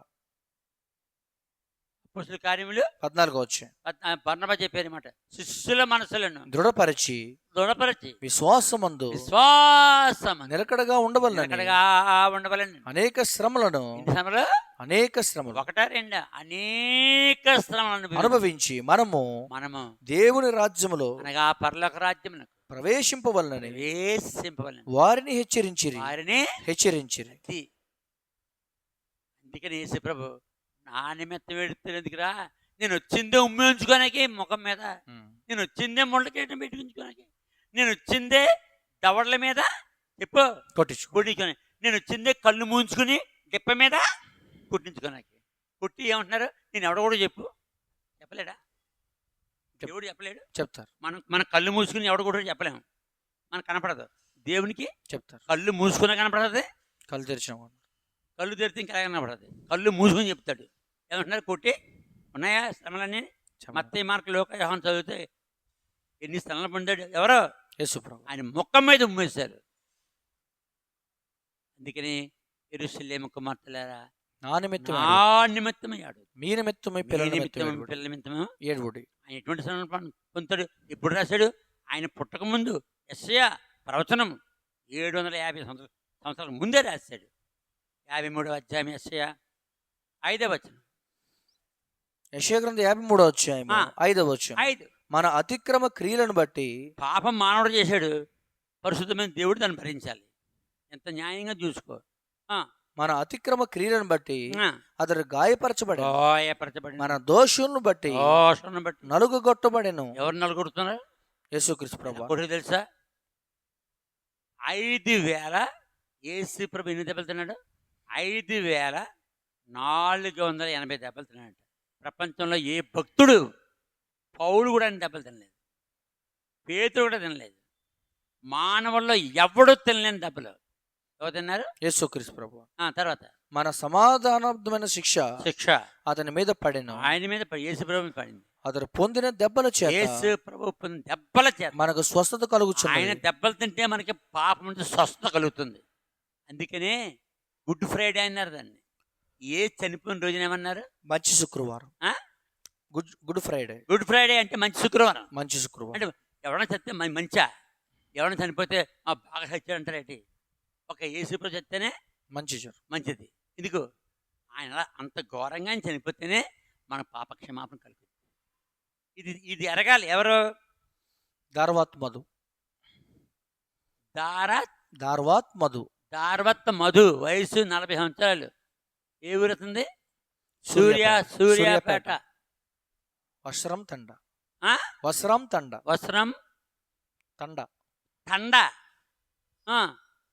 తెలంగాణ స్టేట్. అంటే ఈయనకి ఇంత అనుభవం లేదు. బైబిల్ చదివితే కదా. మత్తయి సువార్త, మార్కు సువార్త, లూకా సువార్త, యోహాను సువార్త చదవాలి. ఎన్ని శ్రమలు అనుభవించాడు. అక్కడి అపోస్తల కార్యాల్లో ఆయన నమ్మిన శిష్యులు, ఆయన నమ్మిన భక్తులు ఇప్పుడు వరకు, ఎంతవరకు? నేటి వరకు.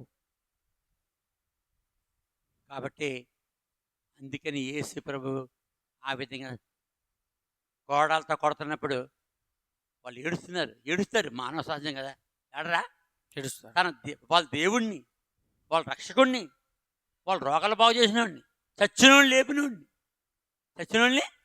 లేపాడు ఆయన. ఇప్పుడు సిలువేయబడుతున్నాడు. గుండె ఇంకా ఏడరా? అప్పుడు వెనక తిరిగాడా? యెరూషలేము కుమార్తెలారా, నా నిమిత్తమే ఆడవచ్చు, మీ నిమిత్తము, మీ పిల్లల కొరకు అంటే మీకు మీ తరతరాలు మళ్ళీ రెండో రాకలు వచ్చే వరకు మీకు శ్రమ అని చెప్పేశాడు. అప్పుడే చెప్పేశాడు క్రైస్తవులకి. ఏవయ్యా, భూమి మీద ఏ జాతి వరకు ఉంది, ఏ మతస్థులకు ఉంది శ్రమలో? ఎవరికి లేవు. క్రైస్తవులకి, ఓడి క్రైస్తవుడికి. అయినా క్రైస్తవులు పెరిగిపోతా ఉన్నారు. పెరిగిపోతున్నారా? అలా శ్రమలు హిందువులకి, మహమ్మదీలకి, జైనులకి, బౌద్ధులకి, మిగతా మరి మతాలకు పెడితే వాళ్ళు మతం ఎప్పుడో వదిలేస్తారు. ఇన్ని కష్టాలు మాకు వస్తే మాకు ఈ మతమే అక్కర్లేదని. మరి క్రైస్తవులు వదిలిపెట్ట నిరీక్షణ కలిగి ఉన్నాడు. మణిపూర్ని కాల్చేశారు, 550 చర్చిల్ని కాల్చేశారు, మొగుళ్ళందరినీ తప్ తప్ తప్ తప్ ఏకే పాటిస్తుందో చెప్పారు. ఆడవాళ్ళని చంపేశారు, పిల్లల్ని చంపేశారు, స్త్రీల్ని, యవ్వన స్త్రీల్ని బట్టలు ఇప్పేసి నగ్నంతో ఊరేగించారు. మణిపూర్లో క్రైస్తత్వం పోయిందా? ఎక్కువైంది. ఇంకా ఎక్కువ మంది బాప్టిజం తీసుకున్నారు అక్కడ.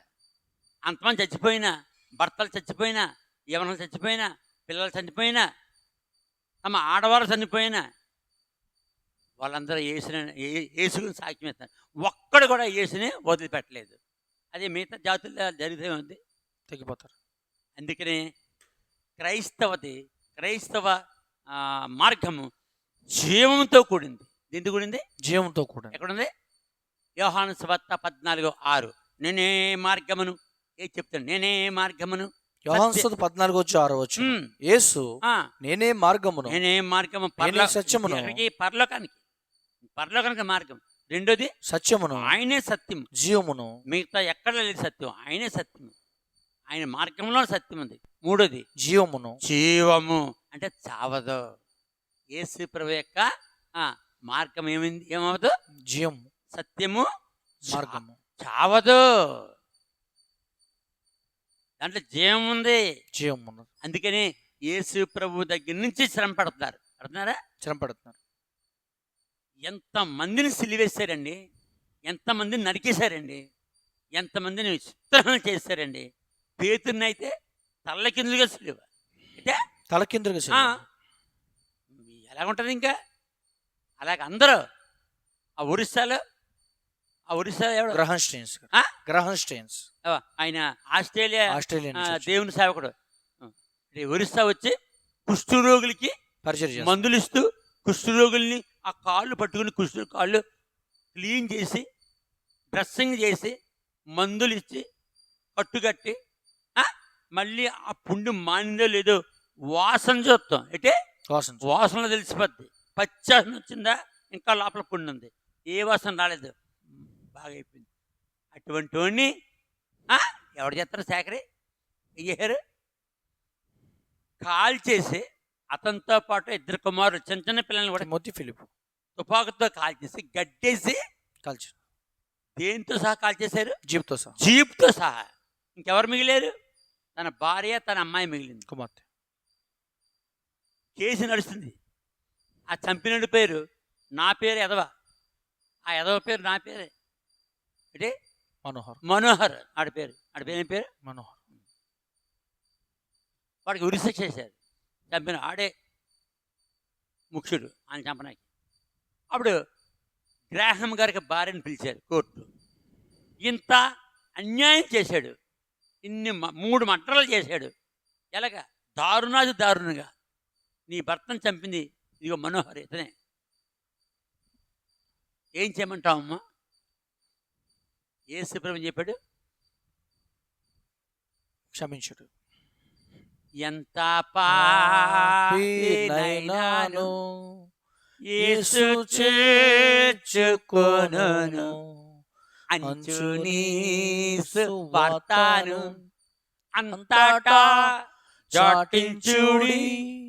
ఘోర పాపినైనాను నన్ను చేర్చుకొనునా, పూర్ణ శక్తినిచ్చును, స్వర్గమందు చేర్చును. ఆ మాట యేసు చెప్పాడు, ఎంత పాపినైనా క్షమించాలి. అందుకని యేసు ప్రభు 2 చేతులు మేకుల మీద ఉన్నప్పుడు, తండ్రి, మొట్టమొదటి మాట, తండ్రి వీరేమి చేస్తున్నారు, వీరు వీరిని క్షమించు. యేసు ప్రభు సిలువేషన్ అందరికీ వచ్చింది క్షమాపణ వచ్చింది. 3000 మంది ఒక్కరోజు రక్షించబడ్డారు. ఎన్ని వేల మంది? 3000 మంది. మొట్టమొదటి సంఘం పేతురు రక్తం అని చెప్పింది. చనిపోయి సమాధి చేయబడి తిరిగి లేచి పరలోకి వెళ్ళిపోయిన తర్వాత పేతురు వాక్యం చెప్తే మొట్టమొదట రక్షింపబడింది ఎవరు? యేసు ప్రభువుని సిలువేసిన వాళ్ళు. అదే మనమైతే ఏం చేస్తాం? మానవ రీతిగా మనం వీళ్ళందరూ నశించిపోగాకంటాం, అంటాం లేదా? అంటాం. యేసు క్షమించారు. అందుకని యేసు ప్రభు శిష్యులు యేసు నమ్మిన వారు దీవింతారు తప్ప ఏం చేయరు? క్షమించారు. ఆమె ఏమన్నది? నా భర్తను చంపాడు ఎవరు? ఈ యొక్క మనోహర్. అతనికి ఉరిశిక్ష చేశారు, అవునా? అవును. ఉరిశిక్ష క్యాన్సిల్ చేయండి. ఎవరు చెప్పారు? గ్లాడిస్టైన్స్. ప్రపంచం నివ్వెరపోయింది.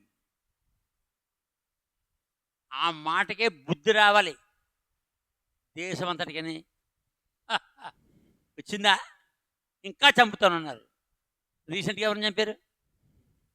ప్రవీణ్ పగడాల్ గారు. పగడాల్ చంపారా? చంపారు. ఎంత డబ్బున్నవాడు అతను, ఎంత నాలెడ్జ్ ఉంది బైబిల్ మీద, చాలా ఎంత నాలెడ్జ్ ఉంది మొత్తం ప్రపంచంలో అన్ని మతాల గ్రంథాల మీద. ప్రతి మతాన్ని ఓడించాడండి అతను.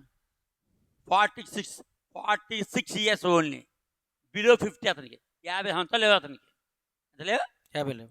ఇంగ్లీషు, హిందీ, అరం, తమిళం, గుజరాతీ, దాని తర్వాత బెంగాలీ, ఏ భాష పడితే ఆ భాష మాట్లాడతాడు. అంత జ్ఞానం దేవుడు ఇచ్చాడు. ఉర్దూ తల్లిమో క్రైస్తవురాలు, తండ్రి ముస్లిము. ఇటు తెలుగు వచ్చు, అటు ఉర్దూ వచ్చు, హిందీ వచ్చు. అన్ని భాషల్లో ఉన్న వాళ్ళని సఫీ అన్నవాడు ఓడించాడు. అంటే షఫీ అన్న నీ గ్రంథంలో ఎన్ని తప్పులు ఉన్నాయో, ఖురాన్లో ఎన్ని తప్పులు ఉన్నాయో, ఎన్ని రకాల ఖురాన్లు ఉన్నాయో, ఒకదానికి సంబంధం లేదు. అసలు ఖురాన్లో ఉన్నటువంటి ఆ దేవుడు, ఆ యొక్క అల్లా దేవుడే కాదని ఓడించేశాడు. ఎవరిని? సఫీని. అలాంటి చాలామంది ఓడించాడు. ఏం చేయలేక ఇటు చస్తే బాగుండు, అటు బతుకుంటే. అలాగే హిందూ గ్రంథాలన్నీ చదివేసి ఎక్కడెక్కడ ఇన్ని తప్పులు రాశారో ఎవరో ఆ గ్రంథాల్లో దేవుళ్ళే పాపం చేసినట్టు, దేవుళ్ళే ఘోరాతి ఘోర పాపాలు చేసినట్టు. మరి బైబిల్లో తండ్రి అయిన దేవుడు పరిశుద్ధుడు, జలమల పల్లాడుతుడు దేవుడు పరిశుద్ధుడు, యెహోవా దేవుడు పరిశుద్ధుడు, యేసు ప్రభు పరిశుద్ధుడు, పరిశుద్ధాత్మ, ఆయన పేరే పరిశుద్ధాత్మ, పరిశుద్ధుడు, సత్య స్వరూపైన ఆత్మ, సర్వసత్యములు నడిపిస్తుంది, పరిశుద్ధుడు, సంచకరు, సాతాను నుండి పాపిని కొంటాడు యేసు రక్తం ఇచ్చి, పరిశుద్ధుడు. అంత అయిపోయిన తర్వాత దత్తపుత్రుడు ఈ పాపిని పరిశుద్ధంగా చేసి దత్త చేసుకుంటాడు. దత్తపుత్రాత్మ. ఏ పుత్రాత్మ? అది 7 ఆత్మ. తండ్రి దేవుళ్ళు ఎన్ని ఆత్మలు ఉన్నాయి? 7 ఆత్మలు, అతి పరిశుద్ధమైనవి. అందరూ కలిపి ఒకే దేవుడు. దేవుళ్ళు ఎంతమంది? ఒక్కడే దేవుడు. ఒక్కడే. దేవునికి మనుషులకును నరులకును మధ్యవర్తి ఒకడే. ఆయన క్రీస్తు యేసును నరుడు మనిషిగా పుట్టాడు. పుట్టి ఏ సుఖం అనుభవించలేదు. చివరిగా 6వ వచనం, యెషయా 53:6. యెషయా గ్రంథం 53వ అధ్యాయం 6వ వచనం. మనమందరము గొర్రెల వలె త్రోవ తప్పిపోతుమి, దేవుడు పాపే. మనలో ప్రతి వాడు తనకిష్టమైన త్రోవకు తొలగిపోయాడు. యెహోవా మనందరి దోషమును అతని మీద మోపెను. ఎవరి మీద? పాపమెరుగని ప్రభుని కొరకు పాపముగను చేయబడెను, శాపగ్రాహియే సిలువలో, శాపగ్రాహియే సిలువలో పరుగిడి రాము, శాపగ్రాహియే సిలువలో, శాపగ్రాహియే సిలువలో పరుగిడి రాము. ప్రేమతో యేసు పిలచుచున్నాడు. ఎంత తప్పు చేసినా, యేసు ప్రభుకి ఎంత ఘోరం చేసినా, యేసు సంఘస్థుల్ని ఎంత ఘోరం చేసినా, యేసు పిల్లల్ని ఎంత అసహ్యంగా చంపేసినా, రా నమ్ముకో నన్ను, నీ పాపాలు తీసేస్తాను. నా కోసం ఆడుకో, నీ కోసం. మరి చాలా వర్తమానం దీంట్లో. అది ఆయనకి అర్థం కాలేదు. Because youngest stage. చెప్పు. Young stage. బైబిల్ బాగా చదివితే అప్పుడు బుర్ర ఎక్కుద్ది. ఏది ఎందుకు ఏడొద్దన్నాడు. కాబట్టి ఆయన వచ్చిందే సిలువే పెట్టడానికి, ఆయన వచ్చిందే చనిపోనాకి, ఆయన వచ్చిందే పాపులకు పాపరిహారార్థ బలిగా సమాధాన బలిగా చేయబట్టడానికి వచ్చాడు. యేసు కనిపించాడు. చెప్పు.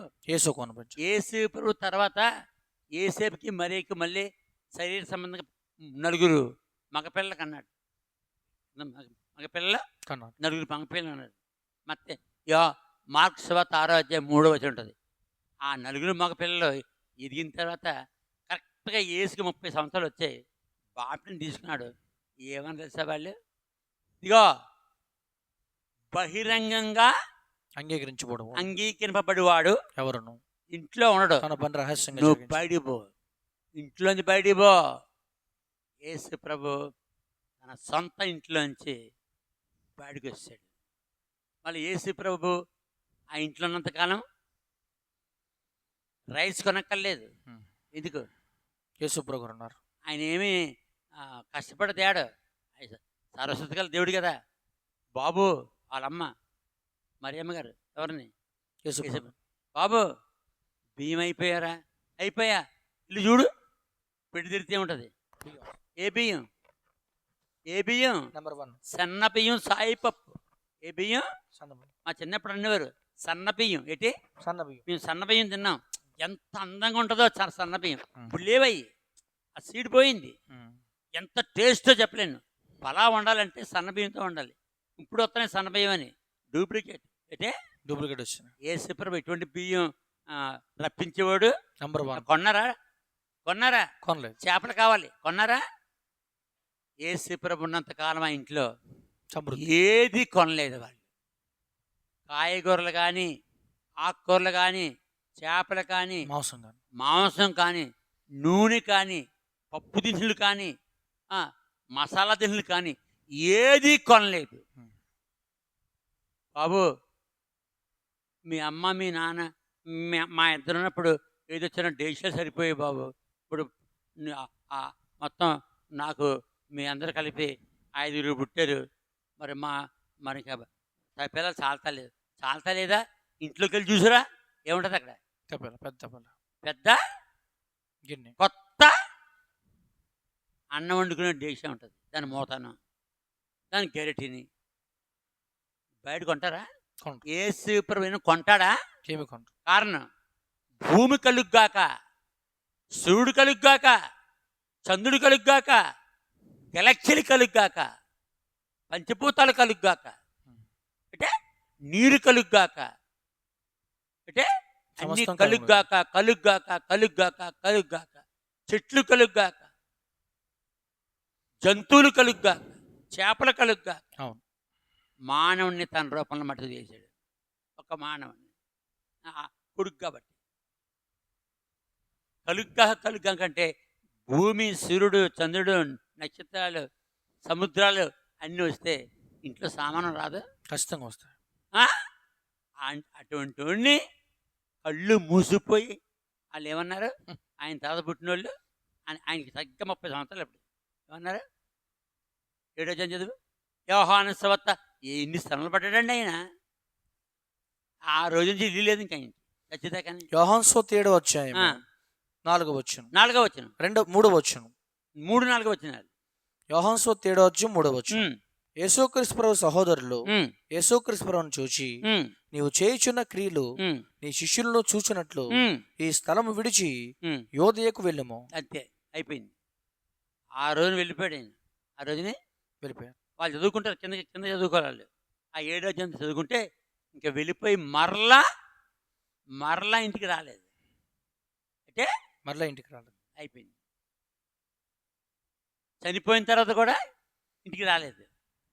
చనిపోయి తిరిగి లేచి 40 రోజులు కనపడ్డాడు, ఇంటికి రాలేదు. 40వ రోజు లూకా సువార్త 24వ అధ్యాయం 51 నుంచి 53 వరకు, అపోస్తుల కార్యములు 1వ అధ్యాయం 1వ వచనం నుంచి 9 వరకు చదివితే ఆరోహణం అయిపోయాడు. అంటే ఆరోహణం అయిపోయి ఎక్కడి నుంచి? ఒలీవల కొండ నుంచి. ఒక ఒలీవల కొండ నుంచి. కొండ మీద అండి. ఆరోహణ అయిపోయినట్టు ఆ కొండ ఇప్పటికీ ఉంది. ఒలీవల కొండ. దాన్ని పాయింట్అవుట్ చేసి అందరూ చేతులేసి ప్రార్థన చేసుకుంటారు. నేను చేశాను. యేసు ప్రభు ఎక్కడి నుంచి అయితే ఏ కొండ నుంచి అయితే ఆరోహణం అయిపోయాడో అక్కడ చచ్చి కట్టారు. ఏం కట్టారు? చచ్చి కట్టేశారు. ఆ స్థలం ఉంచారు. వెళ్ళిన వాళ్ళంతా చెయ్యేసి ప్రార్థన చేశారు. నేను అందులో దిగిపోదాం చూశాను. కొన్ని వేల మంది ఉన్నారు చుట్టూరును. ఒకరి తర్వాత ఒకరు వెళ్ళి ప్రార్థన చేసుకోవాలి. చేసి ప్రార్థన చేసుకున్నాను. చూశాను నేను దాన్ని. చనిపోయిన తర్వాత ఈ కొంపకు రాలేదు. 7వ అధ్యాయంలో పోనాడు. లోకాసువార్త 24వ అధ్యాయం 51 వచనంలో అందరూ చూస్తుండగా ఆరోహణమాయను. అదే మాట అపొస్తలుల కార్యములు 9వ వచనంలో వారు చూస్తుండగా ఎంతవరకు వెళ్ళిపోయాడు? పరలోకంలోకి వెళ్ళిపోయి పరలోకంలో తండ్రి కుడిపాసంలో కూర్చున్నాడు. అప్పుడు చూసారు పరలోకాన్ని. భలే అదృష్టవంతులు. పరలోకాన్ని ఒక్కసారి ఎంతమంది చూశారు? 500 కంటే ఎక్కువ మంది. ఎక్కడుంటుంది? మొదటి కొరింథీ 15వ అధ్యాయం. మొదటి కొరింథీ 15వ అధ్యాయం 3వ వచనమా? 3వ వచనం. 500 కంటే ఎక్కువ మంది. అప్పుడు నమ్మారు. పరలోకము నా దేశము పరదేశిని నీలా మాయాలోకమేగా నేను యాత్రికుడా. యేసు ప్రభువులే నేను యాత్రికుడిని. అప్పుడు వాళ్ళకి దృఢ విశ్వాసము కలిగింది. ఏ రాజ్యం గురించి, ఏ పరలోక రాజ్యం గురించి చెప్పాడో ఆ పరలోక రాజ్యం గురించి చెప్పి అందరూ చూస్తుండగా, ఇంచుమించు 500 మంది కంటే ఎక్కువ మంది చూస్తుండగా పరలోకం చేరాడు. ఎంత అద్భుతమయ్యా! అంటే ఒక మనిషికి మేఘాలు దాటి ఆకాశం కనిపిస్తుంది. చెప్పు. ఆకాశం దాని తర్వాత కనపడదు. ఎంతవరకు చూసారు వీళ్ళు? పరలోకం వరకు. మేఘాలు దాటిపోయి, గెలాక్సీలు దాటిపోయి ఆ పై నీరుంటుంది. ఏముంటుంది? నీరుంటుంది. ఎంత నీరుంది? భూమి మీద ఈ సప్త సముద్రాలు ఉన్నాయి కదా, అంత నీరు కరెక్ట్గా ఉంది. సమానంగా కూసాడు. పై జలములు, కింది జలం. చదవద్దు. ఆది కాండము 1వ అధ్యాయము 6 నుండి 8 వరకు వాళ్ళు చదువుకుంటారు. నీటిని 2గా కోసి సగం పై జలములు, కింది జలములు దగ్గర మనం ఉన్నాము. జంతువులు, పక్షులు, ఈ లోకం అంతా ఉంది. పై జలాల కింద గెలాక్సీలు, నక్షత్రాలు, సూర్యుడు, చంద్రుడు, దాని కింద ఖాళీ స్థలం, దాని తర్వాత మేఘాలు ఇక్కడ కింద. ఆ నీటి పైన, ఆ నీటి పైకి వెళ్ళాను నేను చనిపోయినప్పుడు. ఆ నీటి పైన ఖాళీ స్థలం, కటిక చీకటి. చెప్పు. కటిక చీకటి. మరి చూశాను కదా నేను 1976లో 1974లో చూశాను, 76లో చూశాను. 1974లో పరదేశ్, 1976లో కొత్త ఆకాశం చూశాను కదా నేను. ఉన్నాను కదా భూమి మీద. కానీ బైబిల్లో ఉన్న విషయాలు చూడటం కాదు, ఆ పైన ఏమన్నా కూడా చూపించాడు దేవుడు. నన్ను 2 సార్లు చంపాడు. నన్ను ఇంకేం చెప్పాడు? 2 సార్లు. నా అంతటి నేను 5 సార్లు చావబోయాను, చావనం లేదు. ఆయన 2 సార్లు చంపి పరదేశ్, కొత్త ఆకాశం చూశాను. అందుకని ఇంత పవర్ నాకు. అందుకని ఒక మాట ఎత్తితే ఇంతసేపు చెప్తాను నేను. ఇది మనం చెప్పేది ఏంటి? సువార్త, ఓపెన్ ఎయిర్, బహిరంగ సువార్త. ఇది ఇప్పుడు ఏం చెప్తున్నా? సువార్త. నమ్ము యేసు ప్రభుని. ఆయన కోసం ఆడకు, నీ కోసం, నీ బంధువు కోసం, నీ పిల్ల కోసం ఏడు. అదే అన్నాడు. లోకాసువార్త 23వ అధ్యాయం 8వ వచనం. లోకాసువార్త 23వ అధ్యాయం 27వ వచనం. గొప్ప జనసమూహమును యేసు ప్రభు గారి గురించి రొమ్ము కొట్టుకొనుచు దుఃఖించున్న చాలా మంది స్త్రీలను యేసు క్రీస్తును వెంబడించిరి. యేసు వారి వైపు తిరిగి, యెరూషలేము కుమార్తెలారా, నా నిమిత్తము ఏడవకుడి, మీ నిమిత్తమును మీ పిల్లల నిమిత్తము ఏడవడి. ఇంకా ఎన్నో చెప్పగలను, ఎన్నో రిఫరెన్స్ ఇవ్వగలను. మరో ప్రశ్న ఉంది దీంట్లో. అందులోనే బైబిల్లో ఆకలి గురించి ఏం చెప్పబడింది? ఆకలి గురించి ఏమి చెప్పబడింది? ఆకలి గురించి ఏమి? ఆకలి 2 రకాలు. ఆకలి 2 రకాలు. ఒకటి శరీర ఆకలి. శరీర ఆకలికి ఆహారం ఉంది. శరీరానికి ఏముంది? ఆకలి. ఆహారం ఇచ్చాడు. ఇది మత్తయి సువార్త 6వ అధ్యాయం ఉంటుంది 12వ వచనం నుంచి. శరీర ఆకలి అక్కడే ఉంటుంది. ఆత్మీయ ఆకలి. మొదట ఆయన రాజ్యమును నీతిని వెతకుడి, అప్పుడు అవన్నీ మీరు కాబట్టి ఆత్మీయ ఆకలి అంటే ఆత్మ ఉంది మనకి. ఆత్మీయ ఆకలికి ఉదయం ప్రార్థన, బైబిలు, మధ్యాహ్నం ప్రార్థన, బైబిలు, రాత్రి ప్రార్థన, బైబిలు, పడుకో. జీవితకాలం అంతా దేవునితోనే ఉండు. నియమం ప్రకారంగా చర్చికి వెళ్తూ ఉండాలి. నీ సాక్ష్యాన్ని అనేకులకి చెప్పాలి. ఇదంతా ఆత్మీయ ఆకలి, ఆత్మీయ దాహం. రక్షింపబడిన వారి కోసం ప్రార్థన చేయాలి, రక్షింపబడిన వారి కోసం ప్రార్థన చేయాలి. సేవకులు ప్రార్థన చేయాలి. తిమోతిలో ఎవరి కొరకు ఎవరు ప్రార్థన చేయాలి? 2వ అధ్యాయం రాజుల కొరకును. తిమోతి